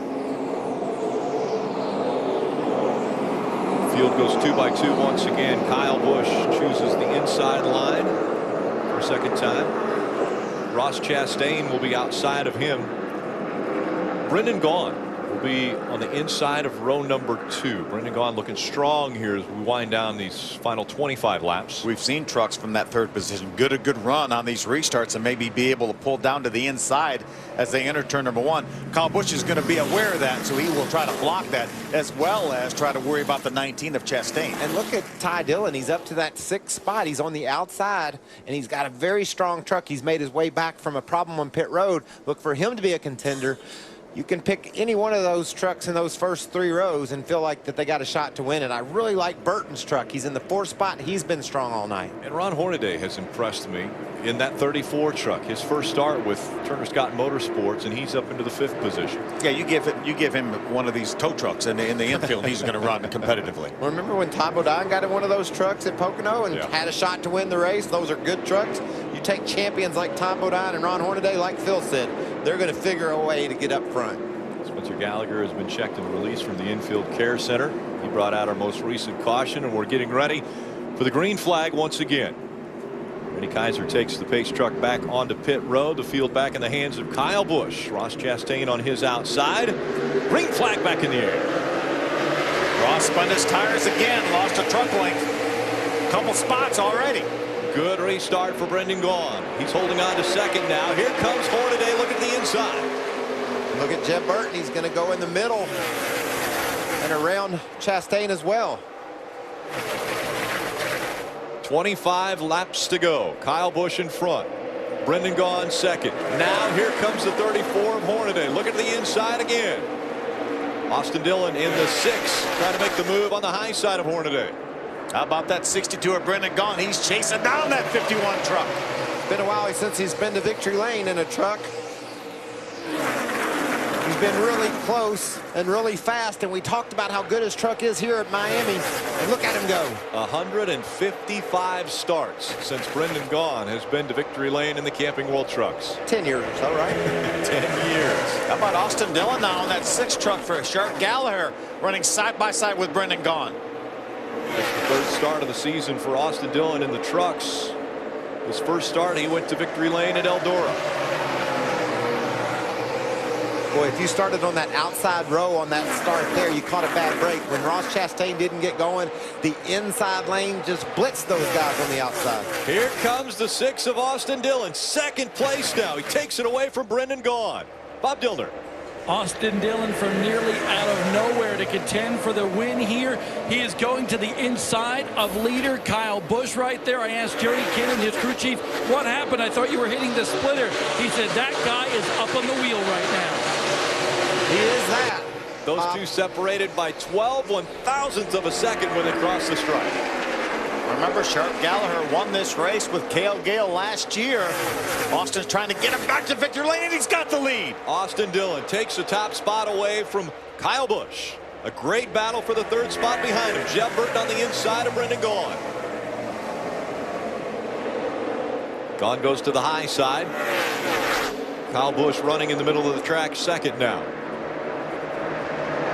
How about Austin Dillon wanting a little more track time as he tries to win a nationwide championship tomorrow? What better way to do it than maybe get to victory lane tonight? Yeah, when he was running back outside the top 10 with a Dragon Splitter, I bet he was thinking, I don't know if I need this kind of experience. But now look at him. He's leading the race. Comes Ryan Blaney trying to make his way back up into the top 10. Right now just outside the top 10. And there's Matt Crafton also trying to get his way back up into the top 10. Matt Crafton running on the outside of Ryan Blaney in that 29. Chasing after Miguel Paludo in the 32. Max Gresham into the outside wall in that 8 truck. Gresham continues at speed. Battle for the lead. Here comes Kyle Busch again. Look at the inside of Austin Dillon. Don't expect Kyle Busch to be happy with running second. We talked about Austin Dillon up on the wheel. Don't you know Kyle Busch is going to be up on the wheel as well? And there he goes. They're all up on the wheel as we have 20 laps to go. Kyle Busch back in front of the field. Austin Dillon running second. Jeb Burton is third. Brendan Gaughan fourth. Here comes Austin Dillon for the lead on the inside. See Kyle Busch move over to try to side draft him. Austin has him cleared for a moment. What a great racetrack. So many different grooves. Dillon back in front now. Kyle Busch to the back bumper. See if Kyle drops back down to the bottom of the racetrack. Look, he's going to stay high this time. Let's see Brendan use the bottom of the racetrack. Searching for grip. Brendan Gaughan goes to the bottom of the track, trying to get by Jeb Burton. Burton with the momentum. Holds on to third. Austin Dillon in front of Kyle Busch. Kyle's going to go back down to the bottom, down in 1 and 2. He pulls up even with Austin. Phil, I think the huge advantage that the high side had early in this race might have gone away now. Like you said, those trucks running up there put some rubber down. I believe it's evened out. Maybe the bottom's a little bit better now. Kyle Busch with the advantage as they enter turn 3. He's able to make that move. You see Brendan Gaughan side by side with Jeb Burton for third. Look at the run that Jeb has. Can he pull to the inside of Dillon? Going to stay on his back bumper as they go into turn number 1. But Dillon's going to go to the inside and try to take the lead back away from Kyle Busch. That huge draft push that Burton gave to Dillon gave him a shot to get down on the inside of Kyle Busch. Oh, and they're rubbing. Little bumping now as they go down the back stretch and into turn 3. Kyle Busch tried to come down. The 6 of Austin Dillon there. 2 by 2 for the top 4 spots. Look at the run now. Jeb Burton, look at all the momentum he has. Pulls beside of Austin. Jeb Burton trying to take second away from Austin Dillon as they go to turn number 1. He'll get that spot. Austin Dillon almost into the wall as they go through the turn. What about Burton? He takes second away and then drives up and catches Kyle Busch. What a turn for Jeb Burton. 16 laps remain. Jeb Burton trying to take the lead away from Kyle Busch. Well, that inside's looking better and better, isn't it? Jeb not able to do it that time. He got it beside him. Look at that crew cheering their rookie on. Up on the wall, cheering on Jeb Burton as he goes by. Kyle Busch with a 3-truck length lead, but that's just for a moment because the momentum of that number 4 of Jeb Burton has been impressive. I'll tell you who's making a run. I don't know if he's going to run out of time or not, but that's that 3-truck of Ty Dillon. He drove around Ron Hornaday the last lap. Now he's driving around Johnny Sauter. As you mentioned, he got a bad break on that restart. Remember, he was in 6th on that restart. Ross Chastain seized up the outside line. Ty fell back to about 8th or 9th. He passed 2 trucks on that lap, and the lap before he was the fastest truck on the track. Can he get there in time, though? This time by, it was race leader Kyle Busch fastest around the 1.5 miles. Jeb Burton running second. He's 0.4 of a second back. Austin Dillon third. Brendan Gaughan fourth. Herman Quiroga up into the top 5. What about a job by Herman Quiroga? What about we talked about eventual or first-time potential winners, and Armand was on that list. He's proven he belongs on that list, driving up in the top 5 in that blue truck. There's Armand in the blue 77. If not for a rough restart. Ty Dillon, I think, has something for all these boys. He's right behind Quiroga. Looking off impressive lap times. Ron Quiroga and Ty Dillon. 13 to go, getting close to the final 10 laps of the 2013 season. A little bobble there by Kyle Busch. I thought Kyle was going to get into the wall there, as we talked about earlier. He and Ryan Blaney, the truck's running the highest on the racetrack. Now Jeb Burton's closed the gap once again, all over the back bumper of that 51 of Kyle Busch. These guys are right on the edge of control, right on the edge of the track. One bobble and you're into that wall, and it can cost you a chance to win the race. We saw it happen to race leader Ryan Blaney. Can these guys be perfect these last 12 laps? 1 year ago, it was Kyle Busch who was in front of Cale Gale coming out of turn number 4 on the last lap. Oh, it looks like Austin Dillon may have had issues as he slows down. Might have got into the wall. He almost hit the wall. You don't see any damage to the right side of that truck, but he almost got the wall. Is it going to open the door for Quiroga to grab 4th? Quiroga trying to take that spot away. Brendan Gaughan has been able to get by to take over that 3rd spot in the 62 truck. Now Quiroga has 4th. Quiroga's in a hurry to leave here and go to Las Vegas and run a marathon. I'm not sure I understand that strategy, but man, what a great run up to the 4th spot. Austin Dillon trying to keep the momentum up now as he falls back behind Ron Quiroga. Kyle Busch with a 0.3 of a second lead over Jeb Burton. Now as they cross the stripe, 10 laps of racing to go. Burton's able just to hang just a little bit lower than Busch on the entry of the corner, maybe just trying to get some air on the nose of his truck so that he can get some grip. But that line that Kyle's running on the extreme high side of the track is paying off so far. What have you learned? What kind of strategy do you play out here in the final 10 laps for Jeb Burton? You just have to watch every move that Kyle makes and understand that he's going to be right next to the wall and eventually see if there's anything for you on the bottom. We've seen some passes made down there. See if there's any way you can dive to the bottom maybe once or twice here with 7-8 to go and not lose any ground at least. He needs to gain a little bit here. He can't do anything from 4 truck lengths back. He needs to get a little bit closer. Inside of 9. Kyle Busch, 0.4 of a second still as they go down the back stretch and into turn 3. Those guys are running identical times lap after lap. And look at the brothers battling for 5th. Austin once again right up against the wall. Ty Dillon in the 3. Look to the inside, now back behind him. Ty's going to return the favor. He's going to be in the nationwide race tomorrow as well as Austin.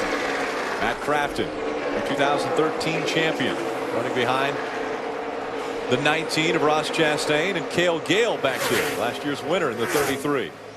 And there's the 31 of James Busch, our last year's champion, right behind that 3-way battle. Inside of 8 laps to go. And the 4 of Jeb Burton maybe pushing it a little too hard, got into the wall. You can see the damage to that Arrowhead truck.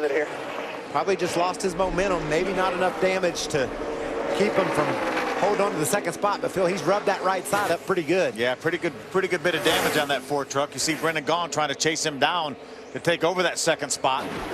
Take another look. Look how close he was to Kyle Busch, and then just into the wall. Look, just like Ryan Blaney, that's how hard these guys are giving it out here. And that's how tough these rookies we have are. They know they've got to give it everything they got to beat Kyle Busch. Our 3 top rookie contenders have made the same mistake and slipped into the wall. That shows you how hard they're trying and how much they want it. Brendan Gaughan trying to take advantage That of that drive into the wall by Jeb Burton came right after a command from the pit box. It's time to go, 8 to go, and Jeb just came on the radio and said, just tried too hard to catch him. Sorry, guys. Now they're going to try to just salvage a top 5 out of this. So Jeb Burton trying to hang on as the laps wind down. Brendan Gaughan up to 2nd. Does he have enough time? He's 2.5 seconds back from Kyle Busch. I think he's going to need some help. He's going to need a caution flag. We have 5 laps to go right now. I don't think Brendan can catch him on his own. It took him too long to get by the 4. Austin Dillon way up against the wall again in the 6th. Ty Dillon just behind him. Right now the Quiroga in that blue car up in the 4th spot. He may have something for Jeb Burton. Jeb's truck a little bit crippled now after that contact with the wall. And Quiroga hasn't been running that extreme high line, so maybe if Jeb slips out, Jeb's going to get the wall again. There he goes. Jeb Burton once again into the wall. Is that going to bring out a caution, or are we going to stay green? plenty of room right here. We stay green. Now the caution does come out. With 4 laps to go, the caution comes out. It's going to be a late race restart that's going to determine our winner. The Truck Series brings it every week. We see some exciting racing, and now we're going to see a sprint to the finish. It looked like Kyle had the fastest truck, but now they're going to close up on him. More than likely, it's going to be a green-white checker finish to the 2013 season. Yeah, I don't think we'll get the field corralled behind the pace truck in time, so it'll be a green-white checker. I know it's not something Kyle Busch wanted. He had a comfortable lead here, but see, Jeb, I think that tire was starting to go down. It may not have blown out, but I think it was deflating. And up into the wall, he rode all the way around the turn into that wall, and Kyle Busch's crew did not want to see a caution come out. He had a 2.5-second lead over second place Brendan Gaughan. That has been erased. You can see that right front tire, Phil. Like you said, it's flat. And Rick, like you said, the lead is gone. We're going to have to survive a restart here. We've seen Brendan Gaughan on the high side, or we've seen Brendan Gaughan run the low side. What does Kyle Busch choose on this restart to have the advantage? I feel like even though they've been running high lately, you're going to want that inside for that first turn. You get the jump on the outside guy and get to the first turn first. Maybe you can hold him off. I think Kyle would pick the bottom. I think you can probably run that first and second corners on the restart wide open, and that'll be the shorter way around the racetrack. Another key move on that last lap prior to the caution was it looked like Ty Dillon passed his brother Austin and grabbed that 4th spot. And we know how fast Ty Dillon's truck is. So if Kyle picks the outside, that would put Dillon behind him instead of Quiroga behind him. So that team spotter and everybody's talking about that strategy. Who do we want behind us? Not only whichever side we want. A lot of strategy about to play out. Ray Dunlap. Hey guys, not just where do you restart, but do you pit or do you not? Kyle Busch has said his tires are worn out and he's going to come to pits. Oh yeah, right, he's just faking them out. But here's the thing, there's 24 trucks on the lead lap and they expect some of the guys in the back to come down, which we're seeing that happen right now. So some guys are going to have fresh tires as we get ready to go green, white, checkered. Bob? Brendan Gaughan has not won a Camping World Truck Series race since 2003. Since that time, he has finished second 6 times. Over the radio when that caution came out, he said, we got a chance to get a win. Let's get it, boys. Brendan Gaughan, a little pumped up in that 62 truck, Hermie. Well, Bob, all the discussion on the radio with the 3 truck of Ty Dillon, end of the day, surrounded the 31 of James Buescher. Remember, they're racing Buescher for 3rd place in the points as well. He stayed on the racetrack because they thought Buescher may pit. And they may be able to pick up some track position on the 31, Ray. Hermie, you remember at lap 96, Ross Chastain came in for 2 tires. That strategy obviously didn't pay off. So Chad says, let's do the opposite of the leader. That meant they came to pit road and just put 4 fresh Goodyears on this watermelon race truck. We'll see if they're able to advance towards the front in these final few laps. I think the top 9 trucks stayed out. Not the top 9 trucks stayed out, but there are 9 trucks that stayed out. So Ryan Blaney, I believe, won that race off pit road, and he will restart about in the 10th spot. There's no way they can get to Kyle Busch in just 2 laps. So they can't win the race with that strategy, but boy, it's going to be fun to see how far they can get. An incredible race for the top 5. Right now, the 4 of Jeb Burton has the top 5 position. He's in 5th. Brendan Gaughan 1 point behind him as they run on the track. The problem now is Jeb Burton was just called for speeding on pit road. Plus, there's some damage to that truck, too. So it looks like Brennan might be able to grab that spot away. But, Phil, remember, we go multiple green-white checkers here. So if there's a problem on the first restart and all of a sudden those guys that have those tires catch a few spots and then the caution comes out again, the plot could change. Yeah, it could. Once again, immediately after the race, we've got Fox Sports Live to catch you up on all of the happenings around the world in sports. Our champion, the 88s of Matt Crafton, very strong once again. Hermie. Well, Rick, you got to remember these guys are still trying to recover from a bad pit stop a couple stops ago when the lug nuts fell off of the left side, left rear wheel. So they came back down pit road and took 4 tires on this stop and going to hope for a great restart and a great couple laps. Remember, they are racing that 51 for honors points right down to the wire. It is really tightened up right now. The gap is only 3 points over the 51 of Kyle Busch. Wow. They decided to make the trip onto pit road. They got to win the Owners' Championship. It's been such a dominant season for Matt for the Drivers' Championship. He's got to bring that to his owners, and I know that's exactly what he's thinking right now. Pressure-packed restart, last couple of laps here. Yeah, just 2 laps, potentially 2 laps if we stay with green-white checker. Bob Dillner. Best finish by Erman Quiroga in NASCAR Camping World Truck Series competition. Brendan's definitely just as fast as Kyle, and that truck on the second row there, Ty Dillon, he might be the fastest truck in the field. What a pressure-packed restart this is. I don't know if you can be any hungrier for a win in the Camping World Truck Series than Brendan Gaughan. It's been 155 starts since he was in victory lane. I talked to him right immediately before the race, and I said, he was walking with Shane Wilson as crew chief. He said, I said, be a nice time to win this thing since you're going to Nationwide Series. He said, man, it sure would. And just think, Kyle Busch has been passed for the win twice here on the last lap, and he's in a position to be leading on the last lap. Will he get past? Erman Quiroga, Ty Dillon in row number 2. Then it's Austin Dillon and Johnny Sauter back in 3. Ryan Sieg, Timothy Peters there in row number 4. And Ryan Blaney and James Buescher making up row number 5. 2 by 2, they come out of turn number 4. Green flag back in the air. What a great start by Kyle Busch. Look at these Ryan guys. Blaney. Look at these new tires coming, boys.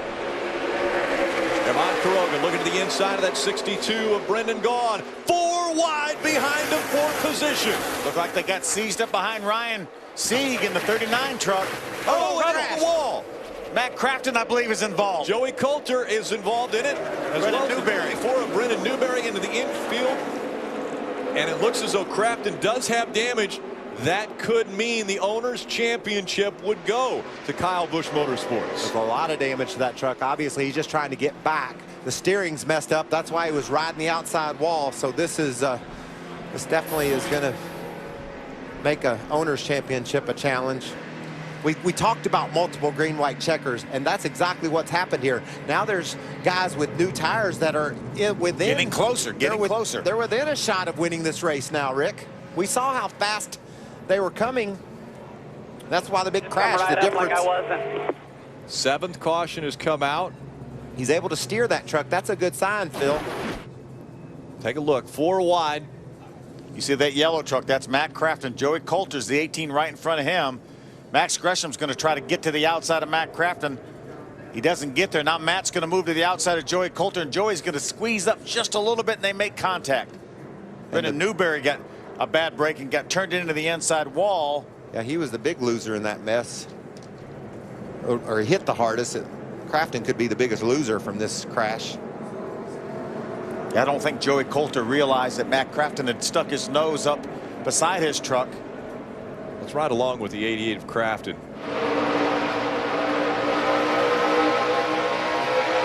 Oh, there goes Matt. When Matt committed to the outside, there was a hole there, and just about the time he committed, Joey moved up the racetrack just a little bit.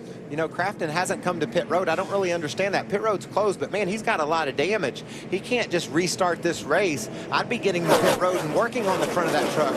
As well as he has a flat tire. Exactly. He needs, look at this, into the outside wall, too. Yeah, Brendan Newberry, after slamming the inside wall, goes to the outside wall as well. They were in 4 and 5 wide there.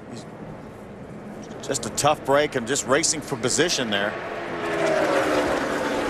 Hard hit for Brendan Newberry. 2 of them. So Brendan Newberry in the 24 out of that truck.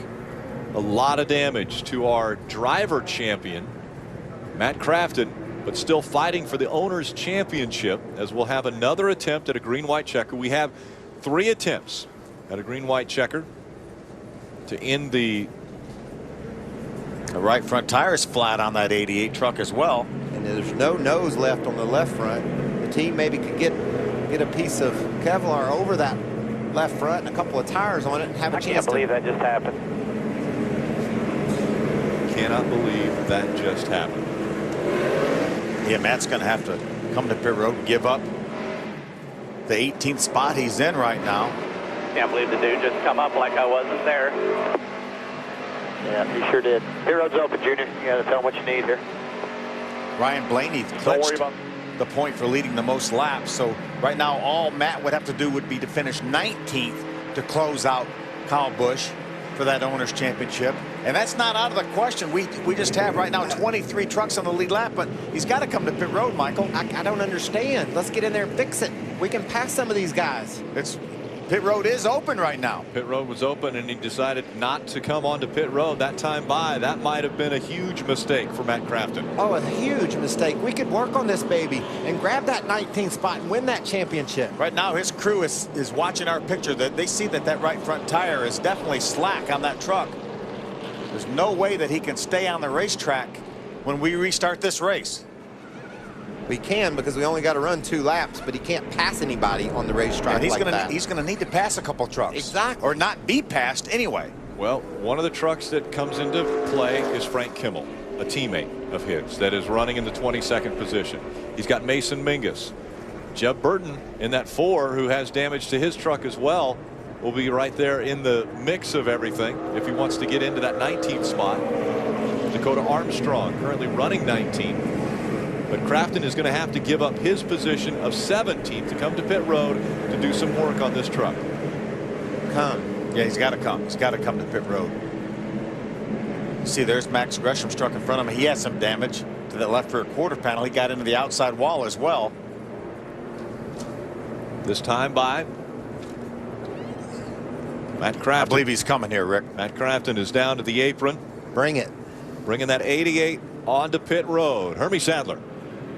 Yeah, Rick, the plan was all along, obviously, to bring this 88 down pit road to get some repairs done. They were just trying to get things ready in the pit, some pieces of sheet metal and some bare bond and some other things they need to try to get this truck so they can at least limp home to a finish and hopefully for the 88 car stay in contention for this Owners Championship. A lot of damage to the right side of the truck, the right front fender and the left front fender area, as you can well see. But they just took 1 extra lap on the racetrack to get their parts and pieces together. And they're just trying to salvage what they can out of this 88. You heard on the radio, Matt Crafton cannot believe this happened. Been nice if we could have pop riveted something to that left front, huh, Phil? Yeah, sure would have. They're going to try to put some Barabond over on the right side. They certainly don't want to lose a lap, too. They have to watch the pace truck and make sure they don't lose a lap. They have to stay on the lead lap. I like the idea of coming on the pit road as soon as we could, do a little bit of work at a time, not wait around to the very end and be forced to. Yeah, I think they knew what they were going to need. They were going to need Barabond. They knew they were going to have tires on it.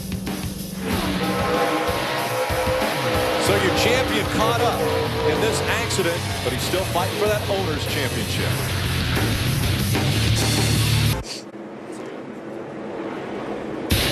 Two by two, the field once again lined up behind Kyle Busch and Brendan Gaughan in row number 1. Sparks flying from the 88 truck. He's got to finish 19th or better if Kyle Busch wins this race if he wants to claim the Owners Championship. Coming through 4. Green flag back in the air. Kyle Busch with another great restart. Brendan Gaughan on his outside. Johnny Sauter's going to jump to the inside of Armand Quiroga. 3 wide for 3rd. Johnny Sauter moves up, takes that spot. Here comes Ty Dillon in the 3 to the high side. John West Townley sideways all over Timothy Peters. And sideways goes Sauter. Can he keep it straight? No, he's going to slide down the backstretch. Sauter's going to get to the inside wall, and the caution comes out again. We'll have a 3rd and final try at a green-white checker. Okay, Matt Crafton needs to get to pit road here to get the stuff that's rubbing the racetrack, dragging the racetrack off it, unless it fell off. So damage to the 98 now. He's on the access road. It's the 8th caution that's come out. Johnny Sauter was running in the 5th position. Wow. When this happens. Matt Crafton came across the line in the 20th spot. Remember, he has to finish 19th. And he's got parts and pieces rubbing on the racetrack, about to fall off of that 88. He's got to hang on for a few more laps. Would you put him on pit road right now? Definitely. Yeah, without a doubt. Come pull some sheet metal, put some Barabond on it, do whatever you got to do to try to make it perform better so you can grab that last spot. Ty Dillon and Johnny Sauter racing for position. Sauter spinning down the backstretch and got into the inside wall. Looked like Johnny just had to chase this truck up the hill. He made contact with Ty Dillon Remember, they've had several issues this season, but that was just hard racing right there. Look at John West Townley. He got sideways and saved his truck. Got into the 17 of Timothy Peters. And up ahead of him, Johnny Sauter wasn't so fortunate. So Sauter's on pit road. They're working on that truck. Come to pit road, Matt. Let's change that left front tire. Pull some sheet metal. Matt Crafton, who restarted and was running outside of the 20th spot, is now 20th. And it looks as though he stays on the racetrack, guys. There's been some crazy issues for ThorSport Racing. Remember Ty Dillon and Johnny Sauter getting together at Eldora, and then again and again during the future, and then at Pocono as well. Pocono, the two letting each other know of their displeasure of the way they were raced. But tonight it was just a hard-charging Johnny Sauter that got loose on the inside of Dillon and wrecked himself. Amazing job by Quiroga to miss Johnny Sauter as he spun across the racetrack. Amazing job. Cost him several positions, though. He had to slam on the brakes. So after the contact, the 98 spins, hits the inside wall. Ty Dillon hangs on and is running third. What an amazing recovery for this number 3 truck of Ty Dillon. He's got a flat left rear. Oh, boy. Ty Dillon's going to have to bring that to pit road. He was on a great spot up in the 3rd spot. Would have restarted right behind, more than likely, Kyle Busch on the inside. And we've seen Busch get amazing restarts, but instead he's going to come to pit road. This is going to help Matt Crafton. This is going to move Matt another spot up, but temporarily. Yeah, but he gets another tire on that thing. I just don't think Crafton will be able to hold him off. No. But there may be some trucks that Matt can get ahead of here. Herbie Sadler. What a roller coaster ride it's been for the 3 truck tonight. Running very well. Jack brakes. They go back to the back of the pack. They drive back up to the top 5, into the top 3. And as we just saw on the replay, on the racetrack, a flat left rear tire racing with Johnny Sauter on the racetrack. They're going to come down, take 4 tires, go back on the racetrack and see what they can salvage out of this night. But just lots of crazy stuff going on this end of pit road, and the 3 truck back for 4 more tires and back to the last truck on the lead lap.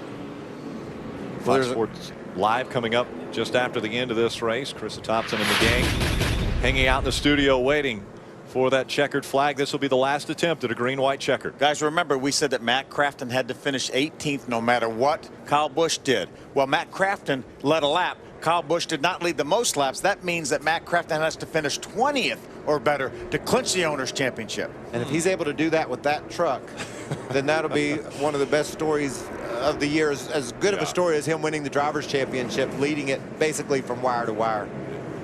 A bumper bar? Is that dragging on the ground here? That's what's happening, and that's why we're seeing all these fireworks. But he's got a couple of his teammates are behind him. Johnny Sauter's 23rd, Kimmel's 24th.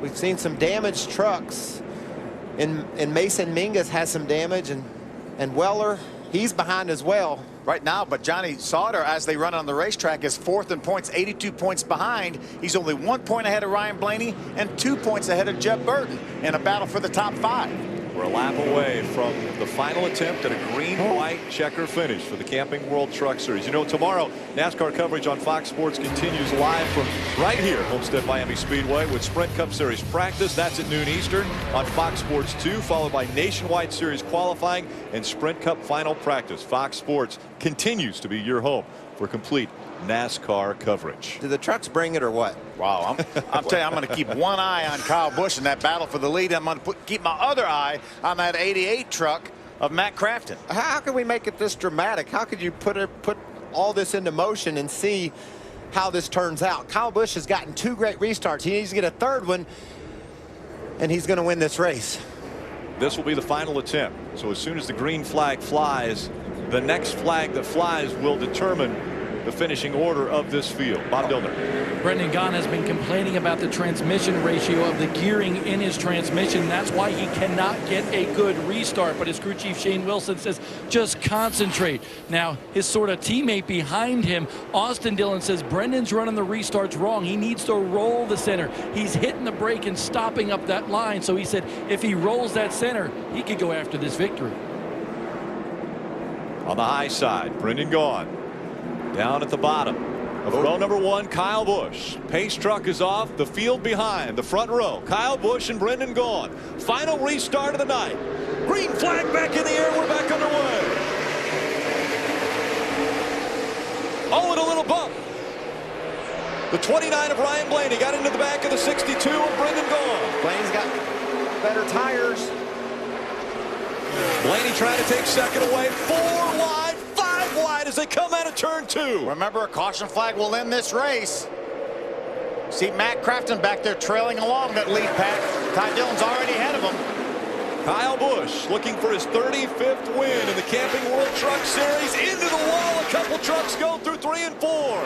See, Matt Crafton's going to get by him, and that's going to win him the Owners' Championship. Final lap in the Camping World Truck Series of 2013. No caution yet, though. He's going to have to hold those guys off, as is Kyle Busch. Is going to have to hold off a very determined Ryan Blaney, who's been into the outside wall once trying to win this race. Blaney with the momentum. Kyle Busch goes to the bottom of the track, trying to make sure nobody gets a draft as he goes into turn number 3. A big run by the 29. Here comes Jeb Burton on the bottom of the racetrack. Coming out of turn number 4, Kyle Busch tries to hold up the 29. Kyle Busch is going to win here at Homestead. Keep an eye on Crafton, guys. Matt Crafton will limp home not only your 2013 Drivers' Championship, but it looks as though he's one spot behind, potentially, that he needed to end up to get the Owners' Championship. You are freaking man. I'm sorry that thing wasn't any good, but God almighty. Woo! Yeah! Unofficially, right now, we're showing the owner points tied between the 51 and the 88, and the 51 will get the tiebreaker by virtue of the wins. 4 wins. The Owners' Championship could have just went to Kyle Busch Motorsports. The Drivers' Championship we knew was locked up.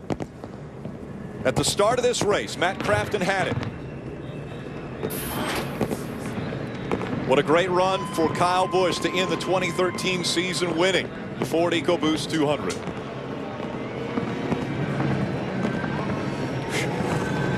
Take a deep breath, Michael. Look at all that debris down the front straightaway. These guys racing for everything they were worth to get every spot they could. Dueling burnouts.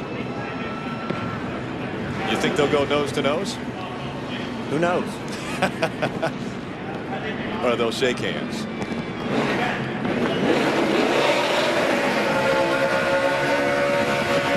Crafton's going to get his champion flag as Kyle Busch celebrates the win, the final race of the 2013 season. Matt Crafton is going to enjoy the fireworks and celebrate his first championship in his 13th year of running in the Camping World Truck Series.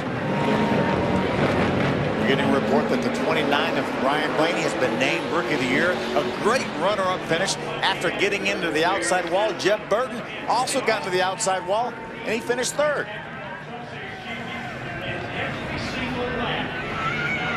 Kyle Busch, it's his 2nd Homestead win. Last time he was in victory lane was back in 2010. Matt Crafton, that 37-year-old, has claimed the Drivers' Championship.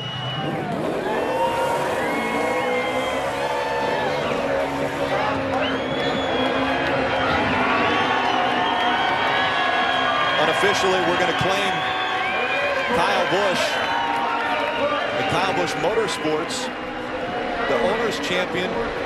Because of the tie in points, they would go to most wins. Kyle Busch Motorsports and that 51 team has the advantage there.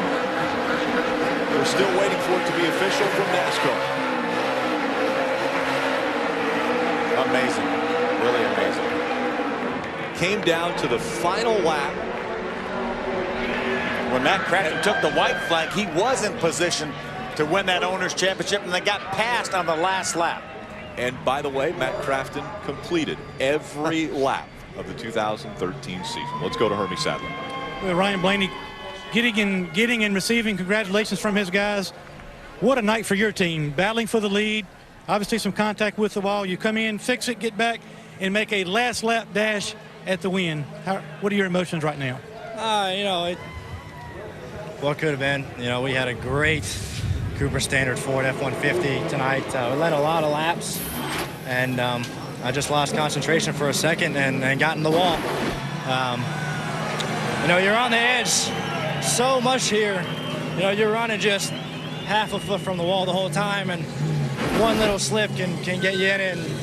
And once you hit the wall, it's hard to get off of it. So I apologize for that. I knew we probably could have had a really good race with Kyle there at the end, but we made a good call to come in and get 2 tires. And I tried to get Brendan going on that last restart, and he spun getting from second to third, and I lifted him up a little bit. So sorry for that, but if I could have cleared him just one corner sooner, I think we could have made a run at Kyle. But overall, I can't complain about our season here with these Cooper Standard guys. Ford, Draw Tight, Reese Tow Power, Penske Racing, everyone that helps out has been a really big part of this, and I really appreciate the help. So excited to be back next year. This team showed a lot of fight, and Ryan Blaney is our 2013 Rookie of the Year. Bob? Brendan Gaughan wanted that victory before he leaves for the NASCAR Nationwide Series next year. What happened? What caused you not to get into victory lane tonight?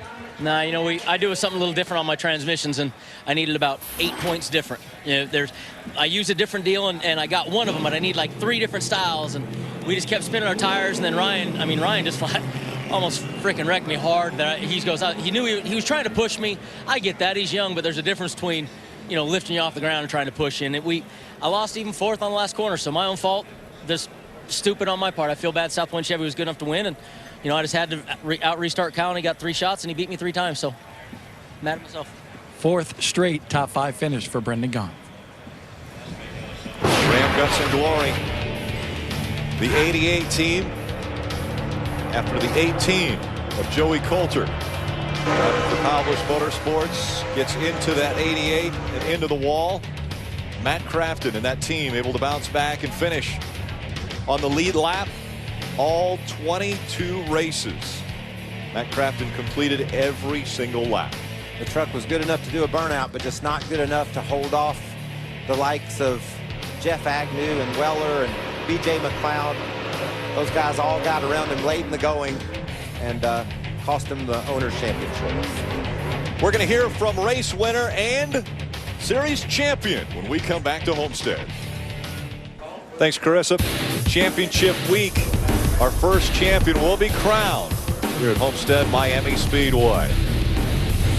What an incredible turn of events took place in the final laps here in Homestead, Florida.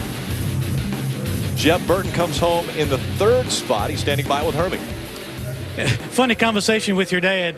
Obviously, you're disappointed. You want to win the race. And this morning, he said you were uncomfortable riding at the top of the wall. Then you ended up looking like Harry Gant. Solid 3rd place finish. Congratulations. Yeah, thank you, man. It's a good points night for us and stuff. I just hate it for my guys that I screwed up right there. We're getting a little too tight. And the only way I could catch Kyle was start running it in hard, and I would slide up a little bit, and I just ran in a little too hard, got a little air tight, and slid up and hit the fence. Yeah, right there. Just a little frustrating, but a good recovery, man. That shows what kind of race car we had. We drove from 25th to 3rd in 4 laps, and I'm ready for next year and try to go win a championship. Just got to thank all my partners, Arrowhead, for me to be here. If it wasn't for them, everybody at home, hey, and Rear Tank Lines, Pacific Equipment, and Rocky Ridge Trucks. And we'll be back next year and go get a championship. That's Jeff Burton. Very solid effort for the Ford team. Ray? Here comes Kyle Busch out of the Toyota Care Tundra. Win number 35 in the NASCAR Camping World Truck Series. And there is Monster Energy raining down from everywhere. Kyle, you blew up your truck at Texas, and you said this Owners' Championship is over. And guess what? Eric Jones wins, you win. You guys tie tonight, and the record is broken by the number of wins this season. Congratulations. Wow, it's It means a lot. It means a lot to Kyle Busch Motorsports. It means a lot to myself and my wife, but most importantly, every one of our employees, everyone at the shop, everyone back at home, everyone here with us tonight. And man, this is so much fun to come out here and race for one, but to win races for two, and to contend for owners' championships. It's big for us. It's huge for Toyota and Toyota Care. We appreciate their support.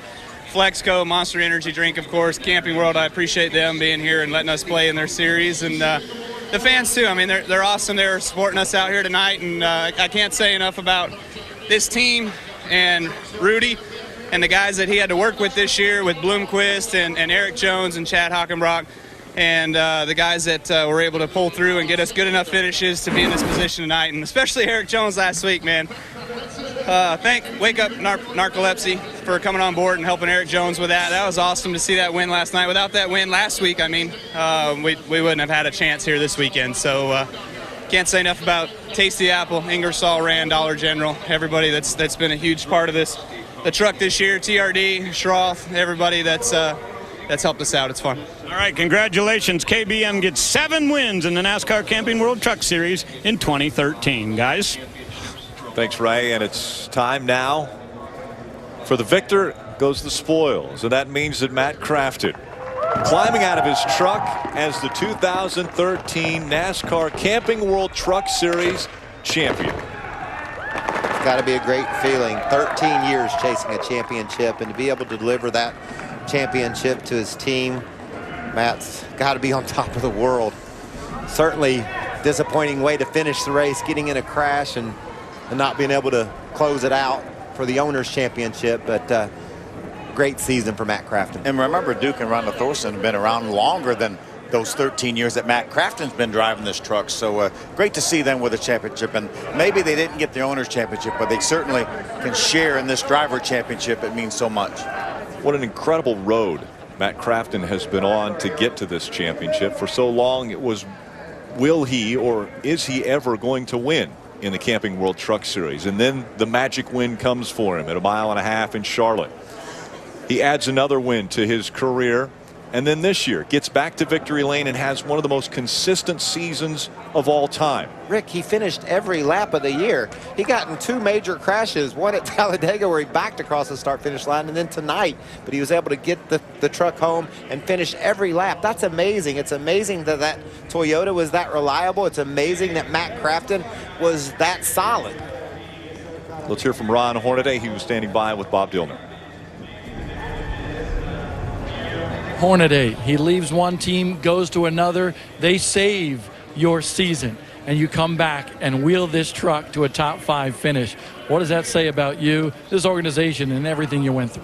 First of all, thank the Lord. And Matt Crafton, the guys have been trying in Thor Motorsports. Glad to see them get the championship. They had it hands down coming in here. But I'll tell you what, this is so cool to have friends like Mr. Turner Scott Motorsports, and all these guys will work so hard on this thing, and Mr. Hendricks to give us a motor, and Smoky Mountain Herbal Snuff staying aboard, coming with us and making this thing happen in the last 3-4 days. This is cool. I mean, these guys worked their guts out just to get this thing here, and it was so fun to go down there, and you walk down there to get in the truck, and there's 4 or 5 crew chiefs from everybody from Turner Scott and some of the other crew chiefs, and that says a lot. That makes me feel proud of what I've done through my career and everything else. So hopefully we can go back there and drink a beer with Mr. Turner and see if we can get something worked out with Smoky Mountain Herbal Snuff. But I think one more green white checker we would have had, and we had pretty good tires on it. So much unknown for Ron Hornaday. He is a true champion. Final point standings. Matt Crafton ends up getting in front of Ty Dillon by 40 points. When the final checkered flag flew, Buescher hanging on to a 3rd place finish. Johnny Sauter, Jeb Burton, your top 5. Believe it or not, and this didn't look like this probably any time but until the last lap, not one position changed in the top 10 points from how they came in here. How could that be? They were all over the place all night long, and we talked about those trucks not being able to get to the win that pitted on lap 132 unless there were multiple green white checkers. There were, and several of those trucks that pitted late were able to charge to the front, including 2nd place Ryan Blaney and Jeb Burton, both right on the heels of Kyle Busch at the checker. And Hornaday, we just heard him say a few moments ago he had pretty good tires on at the end. He was another one of the trucks that pitted on lap 132. John West Townley finished in the 6th spot. John battled his way up to a great finish as well. Last year's winner, Cale Gale, coming home in 10th in this race tonight. He's standing by with Bob. A different scenario certainly for Cale Gale this year, but you come home with your second straight top 10 finish, a 10th place here today. How about this battle here tonight? What was it like? You know, we mainly fought a tight condition with our 33 Rude Chevrolet, and the first green-white checker, we didn't catch such a good break there on the restart, but the last one, we did. So we were able to gain basically back to where we were running, maybe a couple spots before that. But 10th place finish, all in all, I had a good time. It wasn't the result we had last year, but I had a good time tonight, and hopefully we get to do this some more. This guy's hoping to be back full-time next year, Krista. Thank you, Bob. And I am standing on the championship stage where we're getting ready to do our presentations.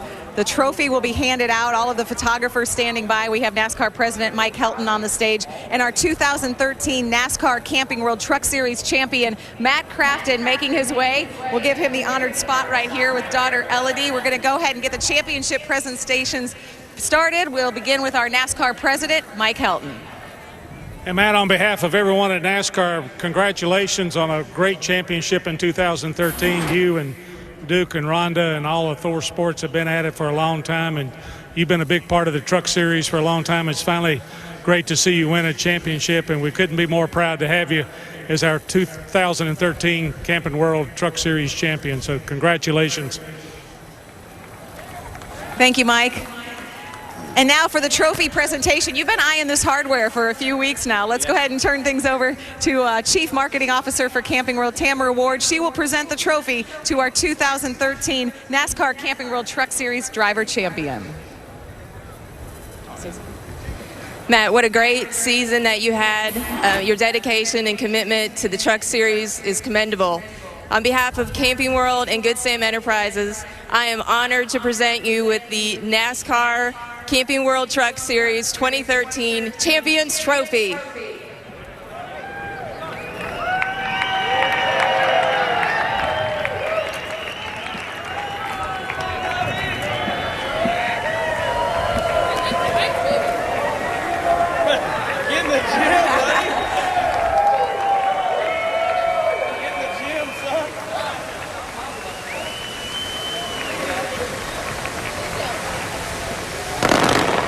That's a whole lot heavier than little Miss Elodie. Matt Crafton's been waiting 13 plus years for that. We'll talk to you in just a minute, but let's go ahead and do a championship presentation as well. We'll turn things back over to NASCAR President Mike Helton for our owner's champion. Kyle, you may be one of the, if not, you are the hardest working owner we've got in NASCAR. So congratulations on a great career, but particularly congratulations on the KBM's championship as an owner tonight, and we're proud to congratulate you and thank you for all you do for NASCAR. But oh, that's right, I'm thinking the wrong person. But congratulations to all at KBM, and like I say, you're the hardest working owner we got in this sport. So congratulations. Thank you, Mike. Congratulations, Kyle, Samantha, on the owners championship. 2013 NASCAR Camping World Truck Series. And let's turn back to our driver champion here and get some words from Matt Crafton. Consistency. You said you don't always win the battles, but you make sure you win the war. It's been 13 long seasons in the Camping World Truck Series. You know, we used to ask you, when are you going to make it to victory lane? You said you were tired of that question, so you went ahead and made it all the way to the championship stage. Exactly. I mean, it's been so cool. Like I said, Menards, Duke and Rhonda Thorson, every one of these guys, work on this truck and make this possible. I mean, it's just an honor to be able to get to drive this truck and to get these guys that are behind me that, just give me such great trucks. I thought we had a shot at winning the race and just had a bad pit stop. We got hung back there and just got in a wreck. And like I said, it's so disgusting. But all in all, I said, Camping World Truck Series champion.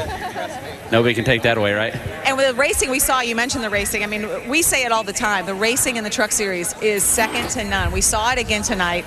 But knowing that you would go into this race and be crowned the champion, you were able to have a little bit of a lighter shoulders, a lighter burden coming into this race. Oh, without a doubt. But at the same time, we wanted to be able to win the Owners' Championship, and I thought we had that pretty good at hand just because we were running so good.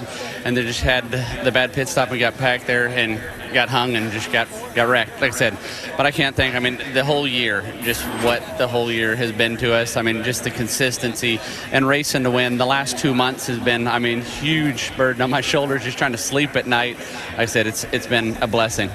Well, you can sleep tonight as the 2013 NASCAR Camping World Truck Series champion. Congratulations, Matt Crafton, on an incredible season. What a year it's been. In April, he welcomed L&D into the world. He won his first race 5 days before that. Now he is the 2013 champion. Rick?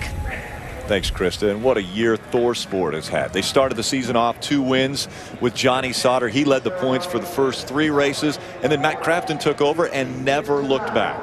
Completed every lap on his way to being the 2013 NASCAR Camping World Truck Series Drivers Champion. What an outstanding year. We mentioned that the Driver and Owner Championship in the ARCA Racing Series for Frank Kimmel, Duke Thorson.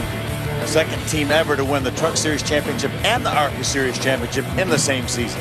Duke and Rhonda Thorson have been a part of the Camping World Truck Series for quite some time now, and it all pays off tonight as they've claimed the Drivers Championship in the NASCAR Camping World Truck Series. And what an eventful night it was for us. We didn't know the Owners Championship until after the checkered flag flew. What an eventful year it's been for us. All these races have just been so dramatic. There's twists and turns all the way along the road that just make the Camping World Truck Series the most fun racing in NASCAR. Matt Crafton had the Owners Championship at the white flag, just didn't quite have it at the checker flag. What a great crew. It's been an honor to work with everyone this year. Congratulations to not only Matt Crafton, but also Kyle Busch on winning tonight's race. Thank you, thank you, thank you. Thank you. Thank you. Just want to say thanks to all the fans that have come out this year and supported the Camping World Truck Series. We appreciate you fans for coming out and supporting us and watching the greatest racing on earth. Without you guys, we wouldn't be here. Really, their support, their dedication has made this series and this sport grow to the level it has right now. They love the sport. They come to the racetracks and they support us. It gives us a job. If them fans weren't in the stands, we wouldn't be able to do what we do. Big shout out to the fans for all their hard work and dedication to making it out to the races each and every weekend. It doesn't go unnoticed, so myself and my team really appreciate it. When they stand up and cheer and give it all they got at a race, it makes us want to give it all we can. We appreciate everything you do for us, and that's why we do what we do for you. To all the folks that spent their hard-earned money to come out and watch the NASCAR Camping World Trucks this season, thank you very much from the bottom of my heart. They're everything. If we didn't have all the fans, we would not be doing what we're doing right now.